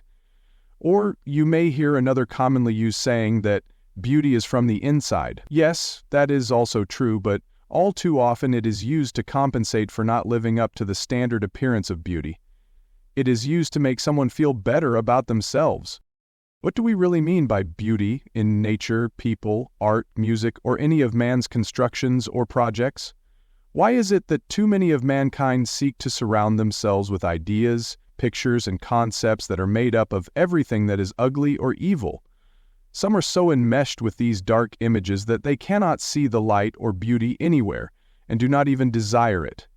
What is it in man that makes him desire watching another human or animal be tortured and killed? Even in ancient times there were blood sports of gladiators and animal fights. All through history it has been so. In Old England, people saw entertainment in watching others beheaded or burned alive. Today society has men in fighting matches, and some still enjoy animal fights. I do not understand this desire in men. Modern film, TV, and music all glorify men's dark side traits, and people flock to be a part of it. What is this form of entertainment satisfying within men? What desire or curiosity does it fill? Violence in man has always been glorified, and will continue to be as long as an audience demands it. Do we really need a movie like The Saw in 3D? What is the flaw in human character and programming that urges one in that direction? Mankind also has urges to go to the light and creator, but the majority choose to go towards the dark. One would hope that our creator could have fixed this problem, but alas, he has not done so. Mankind was given an untouchable character trait of free will/free choice as a being, and no one can interfere with that. Our beloved Creator just watches and waits for all of humankind to choose the light and realize their true divinity. He might be waiting a very long time, but time does not mean much to God. Creator has already waited eons of years for mankind to straighten out, and it is no closer to the truth and light now than it was many thousands of years ago. Remember that Creator/Father will never give up on hoping that humans will find their way home to Him. All you have to do is to change your point of view in life and get the dark, nasty stuff out of your conscious mind. That stuff can never bring you happiness or joy. Look around your world in life and in nature. Put your point of focus on what is really beautiful and good in life. And I do not mean what is artificially beautiful. You are surrounded by it. Pure beauty every single day. Just look at the children and see the beautiful innocence in them that will only be corrupted by man as they grow older. See the beauty in your own family, garden, and pets. Listen to music that inspires your soul and touches your heart. Read the books that do the same for you. If you truly desire to change to a life that celebrates the beauty of Creator, it will definitely take some changes in your habits and attitudes, but it will be worth it. Soon you will find that you can no longer tolerate watching all of the blood and anger that is being broadcast as entertainment. There is no need for it in your life. You can indeed fill your life with love, joy, peace, and enjoyment at just being alive. It is all in how you choose to see the world around you. Thoughts are powerful things. Beauty genuinely is in the eyes of the beholder. It is your free choice to see it. August 25th, 10. Should you fear God? All the way back in man's history on this planet, he has feared a god or gods. After all, gods had all the power and could hurt you or even kill you if they chose to. So therefore man must always obey the gods or expect the consequences. Early rulers of ancient civilizations became like gods to the people and were to be obeyed and feared. Man would kneel down and not face them in order to show their submission. This concept stuck and became tradition. The rulers expected this behavior to prove their own power or status. Anything that had power over people's lives could become a god. Many different religions created many gods to be obeyed, and these gods took on many forms. In many cultures, Mother Nature became the god. Volcanoes and earthquakes made people fearful because they did not understand the science, and there was no other explanation. The gods were angry when the volcano erupted, and these gods must be appeased in some way. The Mayan cultures were very big on human sacrifice to these gods, although I cannot quite understand how men would think that human sacrifice would appease a god. It makes no sense. The earth in history and now is filled with many different versions of God culture and religion. Nearly all of them have at their core an angry God that must be obeyed, or you will suffer for your actions. Don't people see that this is a much worn-out concept and is no longer needed? Intelligent people even today stand or kneel in awe of a powerful, judgmental, and angry God. Why would God be angry? They are even afraid to talk to this God being, unless in specific prayer that is asking for help with something. Many believe that no one can talk with God except for the high priests because that is what they have been taught. They believe that this modern God is far above mankind and may consider your prayer if you are deserving. Others that do not obey will incur God's wrath and be punished. People really believe this? Okay, now for a moment let's change gears on this concept. First of all, our Creator/Father/God is all loving and is not judgmental or angry. As far as God is concerned, even wrong choices in life help you learn and grow. Everything happens as it should in God's perfect plan of creation. It is your own choice if you choose to seek God in the light or if you choose to remain asleep to reality. This God being is with us always and knows us better than we know ourselves. You cannot hide from or lie to our Creator any more than you can to your own self. Our Creator has been described as all-seeing and all-knowing, and this is the truth. When you finally realize this powerful truth, it gives you a new perspective on your life and actions. Criminals never get away with a crime as God sees it. A man may cause pain or suffering to many others, but he will always be accountable to Creator. Yes, indeed, when a human dies, they are always accountable for the life that they lived in body. Every man must account for their thoughts and deeds, whether good or bad. Even then, our Creator does not punish anyone by sending them to hell, like so many believe. I believe that each individual will create their own individualized version of hell when they die and realize that they have to be accountable for everything. So many people are wrapped up in many lies and untruths, and when they die they will all of a sudden realize the error of their ways. A life filled with evil will most definitely be held accountable for what was done. Our Creator wants to be an active part of everyone's life while you are still alive in body. Yes, you can talk to this being as a respected friend, knowing that its presence is always with you. There is no need to bow down before God. Just treat God with the love and respect that you really feel. Invite God to be a part of your life. Have discussions with God to maybe clarify something in your mind. You may not hear the answers, but know that God is listening. Most important of all, realize that our beloved Creator is indeed with you at all times. Teach your children these basic truths so that they will grow up with God in their lives.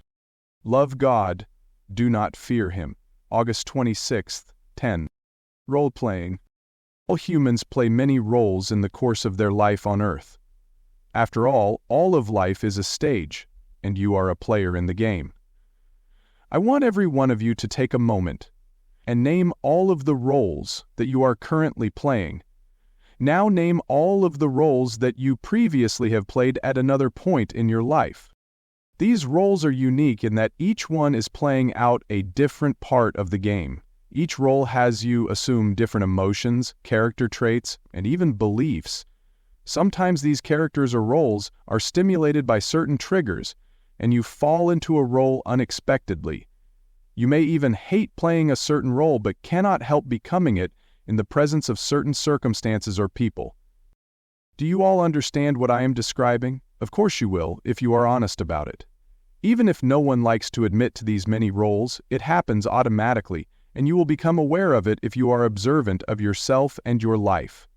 Soon, you will be able to say to yourself, I am playing the child role, or maybe I am playing the mom or dad role. What about the roles of student, teacher, employee, boss, know-it-all, or insecure one? There are so many roles to choose from, and each role has its own set of emotions and beliefs to go along with it. So the question becomes, who are you? What is the real you anyway? Does it depend on what role you are playing at the time? Your friends and family will generally create many levels of role-playing. They will all be playing roles as well. Remember attending a large family gathering and think about each person there. Can you identify each person and the role that they were playing at this family gathering? I am sure that you can see it if you really look at and listen to everyone. It becomes quite interesting when the roles are identified. It explains a lot about the interactions of everyone that is present. Many times when in a large gathering of family or maybe at the workplace, you default back into comfortable roles that you have played before. Even if now you are a different person, these old roles come into play. When you change your role, others in the group may have to change too, and not everyone is comfortable with that, but it must be that way for people to grow. It is healthy for people to change roles as they get older and acquire more wisdom. You will be amazed at how people will not always accept or understand you in a new role. It is quite interesting if you study it. Now let us suppose that you become aware of this role-playing and try to stop the acting. To do this, it will take an awareness of yourself and who you are as a core being. This core being must be secure in themselves and what they believe. This is much harder to do when you are young and trying to figure out who you are in relationship to others. It takes questioning and searching within yourself to know who you are and where you fit in with all of life. This comes with age, wisdom, and experience. You will learn to be centered and balanced whether alone or with others. You will learn to love yourself and to trust in your knowledge and abilities. Confidence in what you know and have to offer to others is important. Self-worth is the key to feeling secure in whom you really are, and then the role-playing is no longer necessary. You are presenting your real self to others and saying, here I am. This is the real me, and I believe in myself. I am worthy of your attention and acknowledgement without having to play a role. This is the ideal to strive for in life. It cannot be reached until you are constantly aware of all the roles and games that you are currently playing in your life. Life does not have to be false, like being an actor on stage in a drama. It is real if you choose it to be so. You can create the life you choose to live and work in. I did not say it would be easy, but you have to start somewhere. Freedom from the roles can be so invigorating to you. It is always your choice who you want to be in this life. How you choose will affect how others treat you and react to you. August 31st, 10. Fear of the future. There is so much hype about 2012 and the end of times. Go in any bookstore and you will see multiple books on the subject. People have always been afraid of the unknown future, and having this topic loom before them gets some people scared and crazy. There are many others that will prey on this fear and get rich off of others' fears. I am sure that as the time gets closer, there will be some much panicked people. First of all, you must realize that there would be nothing that you could even do to save your lives if this were to happen. So therefore you should live for today and not worry about it. Obsessing about it will not change anything. It is in the hands of our Creator. And do you really believe that this Creator wants to destroy life on this planet? Well, if it was my planet, I might just think hard on that one. Humans are slowly destroying the planet anyway, and they have proven that they cannot work together. Maybe it would be better to scrap this planet and start over. It has been done in the past Earth history, and it could happen again at any time. But that does not mean that you should worry about it or waste money buying books about the subject. You have enough to worry about in your day-to-day life if you feel inclined to worry about something. Think about what is really happening when you worry about something. Worry causes many unwanted emotions. This will in turn cause stress and tension in your life. It will keep you living in the future because most of your life is spent on planning what you are going to do. As you plan your life weeks or months ahead, you will find multiple things to worry about. Some cause more emotions than others, depending on how fearful you are about something happening. Even children pick up this trait from humans and fear their own future. So there is always something looming in front of every one of us, if you choose to worry about it or not. Creator will always take care of you, whether you believe or not. You must have faith in this truth. Sometimes it is hard to let go of worry because it has become such a part of your life. Enjoy life as you live it, and watch things happening around you. 2012 will come and go the same as many other pivotal dates in history. Please relax and enjoy life as you live it. Enjoy the people that you share your life with. It is all over in such a short period of time, so enjoy every moment as you can. Let go of worries, as they do you no good. September 4th, 10. Thinking for yourself. Humans are such followers, like sheep. You feel that you must fit in with the mainstream beliefs. If everyone did that, we would never have had all of the wonderful discoveries throughout our history. Galileo did not care what others thought about him when he questioned and studied the sciences around him. In his time, he had to be careful because free thinkers were not encouraged. But if he did not question all that he had been taught and then try to find the truth, major discoveries would not have been made. Look at Ben Franklin or Thomas Edison. These men were not satisfied with ideas that the mainstream public lived with. They questioned the universe around them and searched for alternate ways to view things. All breakthroughs in science or physics came about because humans chose to ask questions and think beyond the masses. Just because the bulk of any population believes something, it does not make it correct. Remember that at one time, the majority was sure that the earth was flat. That is an excellent example of what I am saying. It is not always easy to be a free thinker. Society is afraid of anyone or anything that can upset a comfortable belief system. Many people do not like change in their life. It takes courage and conviction to ask questions about established beliefs, and then to formulate your opinions based on new knowledge or contemplation. Many times people will hide their true self from others for fear of adverse reactions from many, and this will indeed happen if you choose to believe and live a life outside of the mainstream normal. It takes courage on the part of any human to openly ask questions on all things and search for something more that may be hidden. Even though in most countries the people are allowed freedom in belief, it is not a popular position. Humans have a pack mentality and prefer to fit in with the masses. Dare to be different and it opens you up to many forms of criticism. How much are you willing to handle, to stand up for your own beliefs and wisdom? How confident are you in being different from the masses?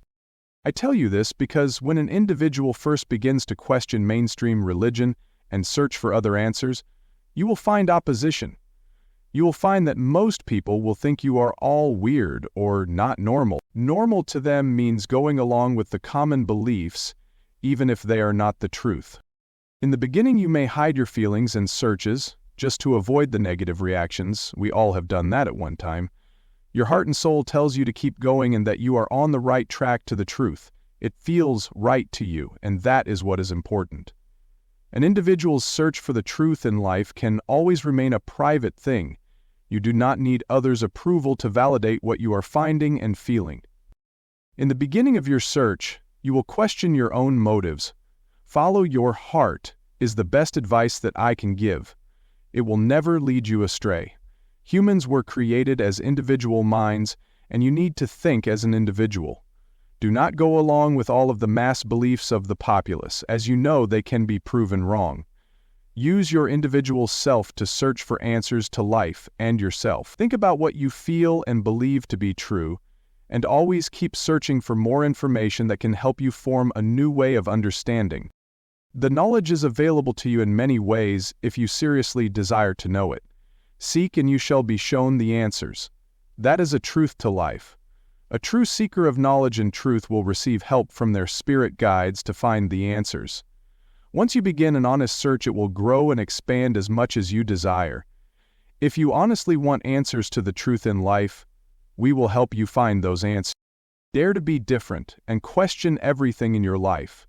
Nothing is really what it appears to be. September 5th, 10. Remembering your life. Because a human believes that their current life is all they have, they cling to memorabilia from their entire life. People make photo albums and scrap books that tell the story of their life. For 99% of the people, these books mean nothing to anyone. It only matters to the person having lived it, or a very close relative. We celebrate our lives in many ways. Birthdays and anniversaries are the most important to remember. I do know that it is a human custom that I remember all too well. Especially the celebration of a birthday. The day you were born in this life and body. When you remember that you have had maybe 600 plus birthdays in different lives, the current one does not mean quite as much. It is a day celebrated by the ego to say, this is the important day. I was born to this world. Do you really think that your soul cares one way or another? Some people only feel special if others celebrate their birthday, and will feel much unloved if no one does. Here again it is the ego acting up in a big way. How many of you have lots of old photos from vacations or trips, and you never look at them again, but yet you save every one of them? It seems wrong to throw out even one because you are discarding a memory.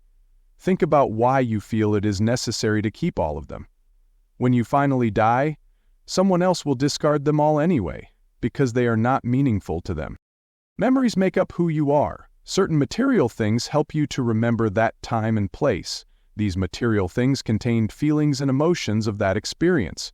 People love to remember and re-experience certain times in their lives, even if they are only moments. And believe me, the older you get, the more baggage you end up dragging with you. Many others collect similar items and group them into a collection. Why do we have this behavior trait? Everyone has it to a certain degree, and some will become obsessive about it, to the maximum. Sometimes your home becomes overcrowded with all of the stuff that you have collected. Here again, when you die, all of your stuff gets sold or given away because it is meaningless to others.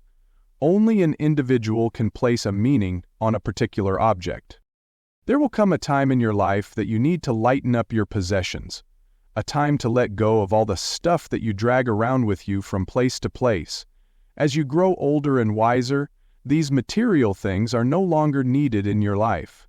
Take it out, look at it, and feel the memory. See what you learned from it, and then let it go, for sale or for free. If you do throw it away, do so with honor and respect for the purpose it served you in your life. It is time to start living in the present. What makes up your past is now no longer needed. You are here in the now. September 9th, 10. Attitude is everything. I believe that everyone has heard that expression sometime in their life. It is very true of everything that you do in life. Your mental attitude is so incredibly important in all that you do. How you think, so shall you act. This is how you influence and create your own realities. If you get feeling down, depressed, apathetic, or indifferent in life, it will affect all that you do. You cannot be successful in any venture with that type of attitude. Your attitude is your thinking and feeling part of your personality that is influenced largely by your ego. Your ego is the one that feeds on negative emotions, encouraging you to be angry about something or maybe sad, or just feeling unworthy. It is not real in any way, but it is so easy to adopt that way of life by believing all of the negative press. Suppose you just tell that ego voice to just shut up and leave you alone. Every time it suggests a negative emotion, just tell it loudly to go away and shut up. It should no longer have power in your life. This can take years to accomplish, but it is so worth it. Now start thinking about all of the good things in your life to be thankful for. Everyone has some, so just find what is good in your life. You will be pleasantly surprised to see how life is really okay. In many cases, it is more than okay. There are a lot of good things to be thankful for. Use these things to now create a positive outlook on life. Will you choose to find the good in every moment, or will you look for what is wrong with it? The same thing is valid with your relationships with other people. Will you choose to find the good in people or look for reasons to criticize or judge them? What works for you will work for your interaction with others. Choose to find the joy and pleasure in your life and share that with others. Keep present in an attitude of balance and the joy of being alive. This will start to manifest in all that you do in life. People will desire to be around you because of your positive attitude. How many will want to be with you if you are negative and down? Very few, I would bet. All things alive are drawn to the light and love of the world. Humans can embody this light and love and share it with the world. Let yourself be a channel for the light, love, and joy to flow unto others and hopefully help them to find it. Yes, a positive attitude can be spread to others, as can a negative one. What kind of world do you really want to live in? How do you want to live out the rest of your life? Count your blessings. September. Kindness. What does that word mean to you? Are you considered a kind person or a mean one? Kindness is a way of treating other people and the creatures of this earth. Kindness is soft, loving, and comes from the heart. Some people are naturally that way and others have to learn it. Too many people are concerned only with themselves and are rude and abrupt with other people. They have no patience or tolerance for others. It is a very ego-centered way of living. Animals do not even matter, so why be kind to them? In return, they do not even notice that people treat them the same way. Their children are brought up to be like them and will eventually bully other children. These children do not learn to be kind to others unless they are taught it at an early age. How much more pleasant society would be to live in if everyone would be kind to others? Kindness is empathic, and you will care about another's feelings. When you care about another, you help them in any way that you can, even if it is just a smile or words of encouragement. It has a goal of helping another to feel that they matter in some way. In reality, this kindness comes from Creator's heart as well as our own. When you think of our Creator, do you imagine it to be loving or hateful? Would you imagine Jesus to be rude and intolerant towards others? Of course not. Jesus was the shining example of being kind and caring no matter what others said or did to him. He lived that compassion and kindness as an example for others to follow. He showed everyone that it was possible. This is where self-observation comes in. You must learn to watch yourself when you are dealing with others. Watch your words and reactions in many different circumstances. Can you remain kind to old people, even if you lose patience with them? Can you be kind to your own family that you take for granted? It is adopting a state of being or a way of life that needs to be constant. It is up to you to observe yourself and catch it when you are not kind in your dealings with others. It should bother you when you find yourself treating someone badly for no good reason. Never mind the reason that your ego convinces you is so important. Your ego is self-righteous and gets offended very easily. It wants you to retaliate to others and hurt them for perceived wrongs done to you. Do not let it happen. Be centered, calm, and as nice as you can be. September 13th, 10. Protect yourself. When we speak of protecting yourself and home, we do not mean buying guns and fortifying your house, although in some neighborhoods that is a very real threat. Different kinds of attacks and threats can come from an unseen world. Native Americans and other indigenous people were very aware of this and called them evil spirits. They knew all about the necessity of protection.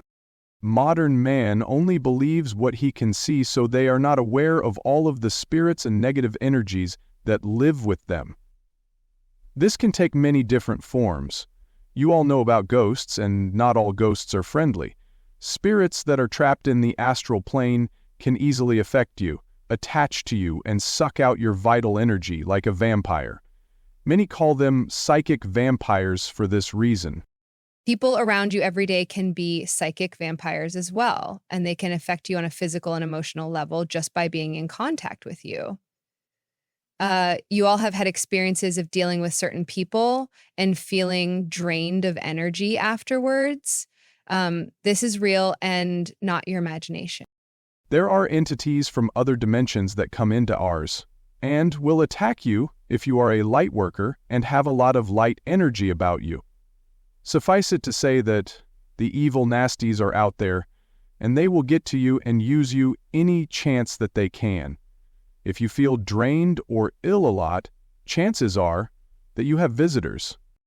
Now, how do you find out? How will you know what is bothering you or your property? And what can you do to clear yourself and your space? How do you keep yourself and house protected? And believe me, it is a constant job. You cannot let your guard down, whether at home, work, or traveling. The majority of people will have to have a professional psychic investigation done from an expert in these things. There are people that know how to find them and clear them away. These clearances can definitely be done by someone that knows how to work on people and properties. Especially your house will need to be cleared for your own peace and living there. Find out from your helper how many and what kind of things were bothering you on your bodies and living in your house. I think you might be amazed at what they find out. After clearing your house, it is recommended that you burn traditional white sage periodically in every room, as the smoke is pure and all negativity will leave. The Native Americans know this and use it regularly. Normal incense does not work in the same way, so do not substitute it. Your psychic healer can suggest other measures to use for additional protection. You can get help no matter where you live, as this kind of work can be done at any distance, so do not hesitate to check it out. As for yourself, there are certain crystals and stones that you can keep on you that will help to protect you. You can research them on the internet or talk to someone that works with the stones. There are many ways to protect yourself, and it will depend on the circumstances and the person. Multiple protections are usually needed to work together. I am not here to list all of the ways to do so. Be aware when traveling and staying in hotels or bed and breakfast places, so many people go through there at all times that many spirits just hang out there and feed on the next guest. The room you rent may come with uninvited guests. Take your sage with you and burn some in your room. If you work with Jesus or any of the other masters, please ask for their help and protection. They will be glad to assist with a sincere request. This cosmos is made up of beings of the light and beings that would prefer to put out that light. Do not be naive to think that you are ever totally safe from them. The more light that you bring into your life and pursue the spiritual life, you will attract the attention of ones that would prey on that light. It is like insects to a flame. The brighter the flame, the more insects it will attract. I do not want to scare you, but no one is totally safe. Do not get complacent. I urge you to find out and get protected. September 19th, 10. My own experiences with protection. I learned about psychic protection nearly 40 years ago, but did not pay too much attention to it. As I became more involved in spiritual work, I realized the importance of it. My first clearings were done with distance healings, and it took several sessions to complete. We lived in a very old house, and all old houses are filled with unwelcome quests. Add to that the new guests arriving to feed on our energy. I was feeling tired and out of balance all of the time. I found a local person who explained how these bad spirits attach to people and follow you home to live with you. She helped me to clear my body and home, and I felt so much better.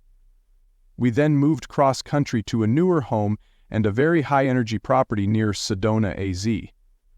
The work that I was doing was high-level spiritual work, and I quickly found the need for much additional armor and protection. I not only had to protect myself but fortify my whole property with mystic guards of all kinds. Now I realize that this is going to sound very hard to believe to some people, but have faith that it is a real thing. My guardians are beings with names, and I can communicate with them. I have a large, fierce dragon living on my roof named Doengil.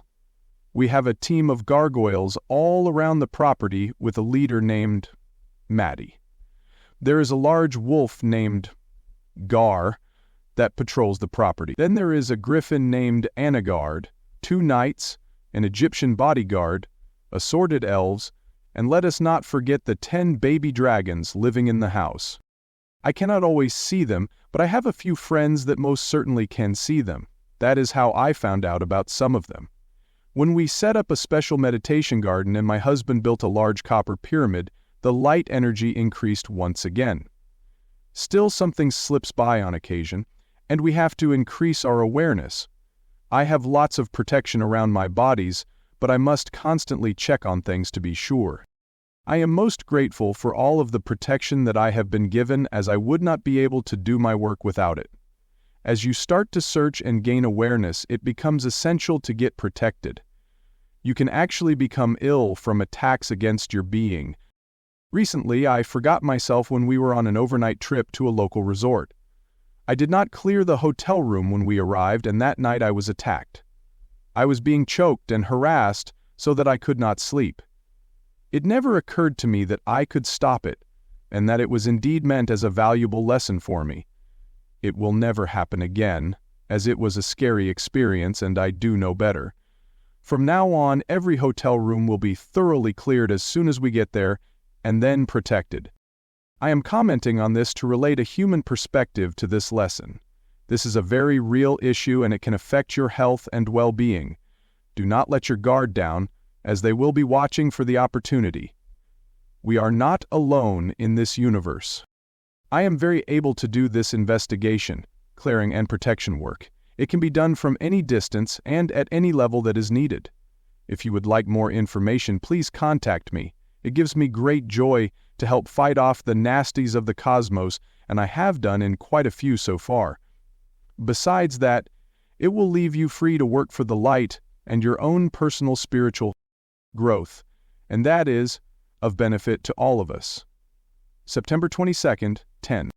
Autumn Equinox Events. Dianna. Last night for the equinox, we did a global meditation with over 1,500 people joined in with the masters for the full moon equinox.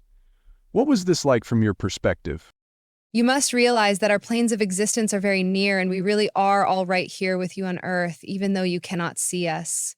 Anytime you have a group joining their energy to a unified purpose, it is so much more powerful than alone. When you get that many humans joined together in unity, it is a most wonderful thing to experience. Such power and force of light is present with you. If all of humanity could realize this, you could change your whole world and bring about the reality that you desire to live in. All of you willingly participated and followed our instruction. All of you higher-level souls who just need to remember how to do all of these things that you are capable of. Concentrated energy and attention coupled with strong intent is an invincible power. All of the things that you experienced were very real happenings. Your consciousness was really with us and experiencing other planes and dimensions. The love and joy that was present, combined with our energy, was most divine to experience. I am sure that all of you felt it as well. You all got to experience what we know as divine unity, as being co-creators with our one Creator. We, as Masters, do indeed know all of you. It was no accident that you took part in this experience. You all were invited, and we sincerely appreciate your participation. We have all shared other lives together, working together for the Brotherhood of Light over many centuries. The work continues with us, still joining together for the common goal of healing Earth and helping all of humanity. Many of you chose this time to embody on Earth to make a difference on the physical level. This is most important, as not all changes can come from the spirit side. We remain ever with you to guide you, teach you, and suggest tasks for you that need completion. As we have always done, we work together, united in efforts to bring back the light to all of Earth. You cannot see the changes on the level that we do, but Earth is indeed evolving and the light is growing. As the frequency changes to a higher level, more people will feel it and begin to awaken. The old ways of conducting life on Earth are no longer wanted. There is far too much corruption, pain, and chaos. Humans do not have to live that way and must consciously choose not to. We need you to keep constantly focused on the light and your purpose for being here at this time. As you slowly awaken to this reality and start remembering who you are, then it is most important to keep your whole self trained on that purpose. Nothing else is as important as the need for you to walk the balanced middle path and work for the light. Paths will branch off and beckon you to follow them. If you do investigate, please be sure to come back quickly to your real middle path, that is the truth of who you are. At some point in your life, you will realize that this path of light is the only one that really matters, and it will become easier to stay the course. Do not be afraid to let people know what you are all about. You do not need to care what they think as long as you are sure to follow your heart. In the process, you may find other souls that think like you do, and you can join with them. As the years go by, the legions of light are growing. It takes many forms, and no one way is correct over the others. Feel it, know it, search for more, and then ultimately become it. We are here to help you, because then it helps all of us. Every little increase of light within someone will increase the light in us all, as we are all one. September 23rd, 10. Respect the beliefs. Everyone has the free will and the right to believe what they choose. No one can make them do otherwise. Your thoughts are your own, and no one should ever try to force you to believe something else. Through history, the governments, kings, and churches have tried to control beliefs. In the last 2,000 years since Jesus, many were killed for believing something other than the ones that were in power. The European Catholic and Protestant wars were especially bloody and lasted for a long time. That is so incredibly silly to fight over one's beliefs, and yet it happens even today. It is only the ego part of a human that says, "I am right and you are wrong" about anything. Now granted, some things are proven true, such as the earth is round. For many years people were made to believe that it was flat, and the early astronomers and scientists had to be very careful what they said. It is not always easy to think and believe differently from the mainstream public. Common and shared beliefs tie people together in comfortable groups. Then the groups clash over different ways of seeing things. Every nation has these groups of common thought, and it gets even more complicated with other cultures and nations added to the mix. Then there is a large dose of intolerance thrown in, and it is no wonder that people do not get along. Everybody thinks that they know the truth about life in the universe. Is anyone actually humble enough to admit that they do not have all the answers, and then have the courage to keep seeking? But of course you all know a person who makes a point of telling everyone else what they think and are sure is the truth. These people want the rest of the world to fall into step right behind them. They are too close-minded to even listen to another's opinion. What a shame it is to cut off dialogue between people, as that is how learning takes place. You must share beliefs and ideas, talk about it, and consider that there might just be some truth in what someone else believes. No one human has all of the right answers, so do not for a moment think that you do. Life itself is the opportunity to continuously learn new things and new ways of understanding the universe. You will not get all of those answers until you die and rejoin us in the spirit realm, which is your real home. Do not be afraid to be yourself and stand up for what you believe. As long as you do not force it on anyone else, you have the right to speak your truth. At least in some countries you are allowed to do that without fear for your life. All the same, you must listen to what someone else believes and give them the same respect that you deserve for your own beliefs. Communication and cooperation are essential to all of you living together in peace. Respect and honor others for the individual that they are. September 9th, 10. Is having fun a bad thing? Children have fun in life in so many ways, and they never have to worry about what others think of them. This is a learned behavior that is gradually taken on, and it blocks people from having any fun in life. How many will not dance because they believe that others will laugh at them? So what if they did laugh? You still had a good time. All of this makes for a very serious and judgmental society.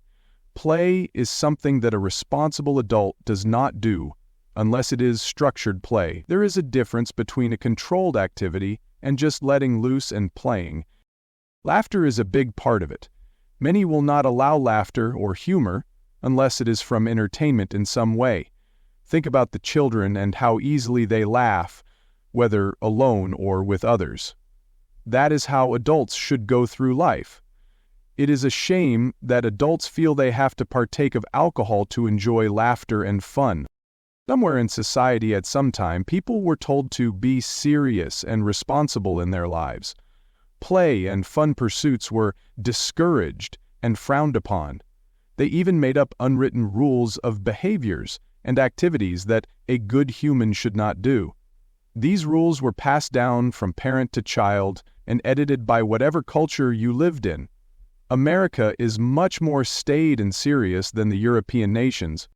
Europeans and many other countries know how to have fun and pleasure, and no one even cares. It is a part of their life. Americans cannot understand these attitudes toward life, but secretly wish life here could be that way. Every time an American tries to let loose and have fun, they hear this little voice telling them that it is wrong. This in return makes them doubt themselves if they really did enjoy what they chose to do. They wonder if they are a bad person because of behavior or choices that were made. Remember that God does not judge you, so no one else has the right to do so, especially yourself. Do not judge yourself because of some perceived rules of behavior. What I will say to you is to trust your own inner guidance and heart. Any real human will know if an activity is right or wrong for their own highest good. They will also know when something they say or do will hurt another, and that is never right. God has no real written commandments, as so many believe to be true, but there are correct laws of behavior in the cosmos that should be followed to be a divine human and live a life that Creator would wish for us all. Follow your inner heart and listen to what your intuition tells you. You will learn what desired behavior is for a being of light working with God in their life. October 4th, 10.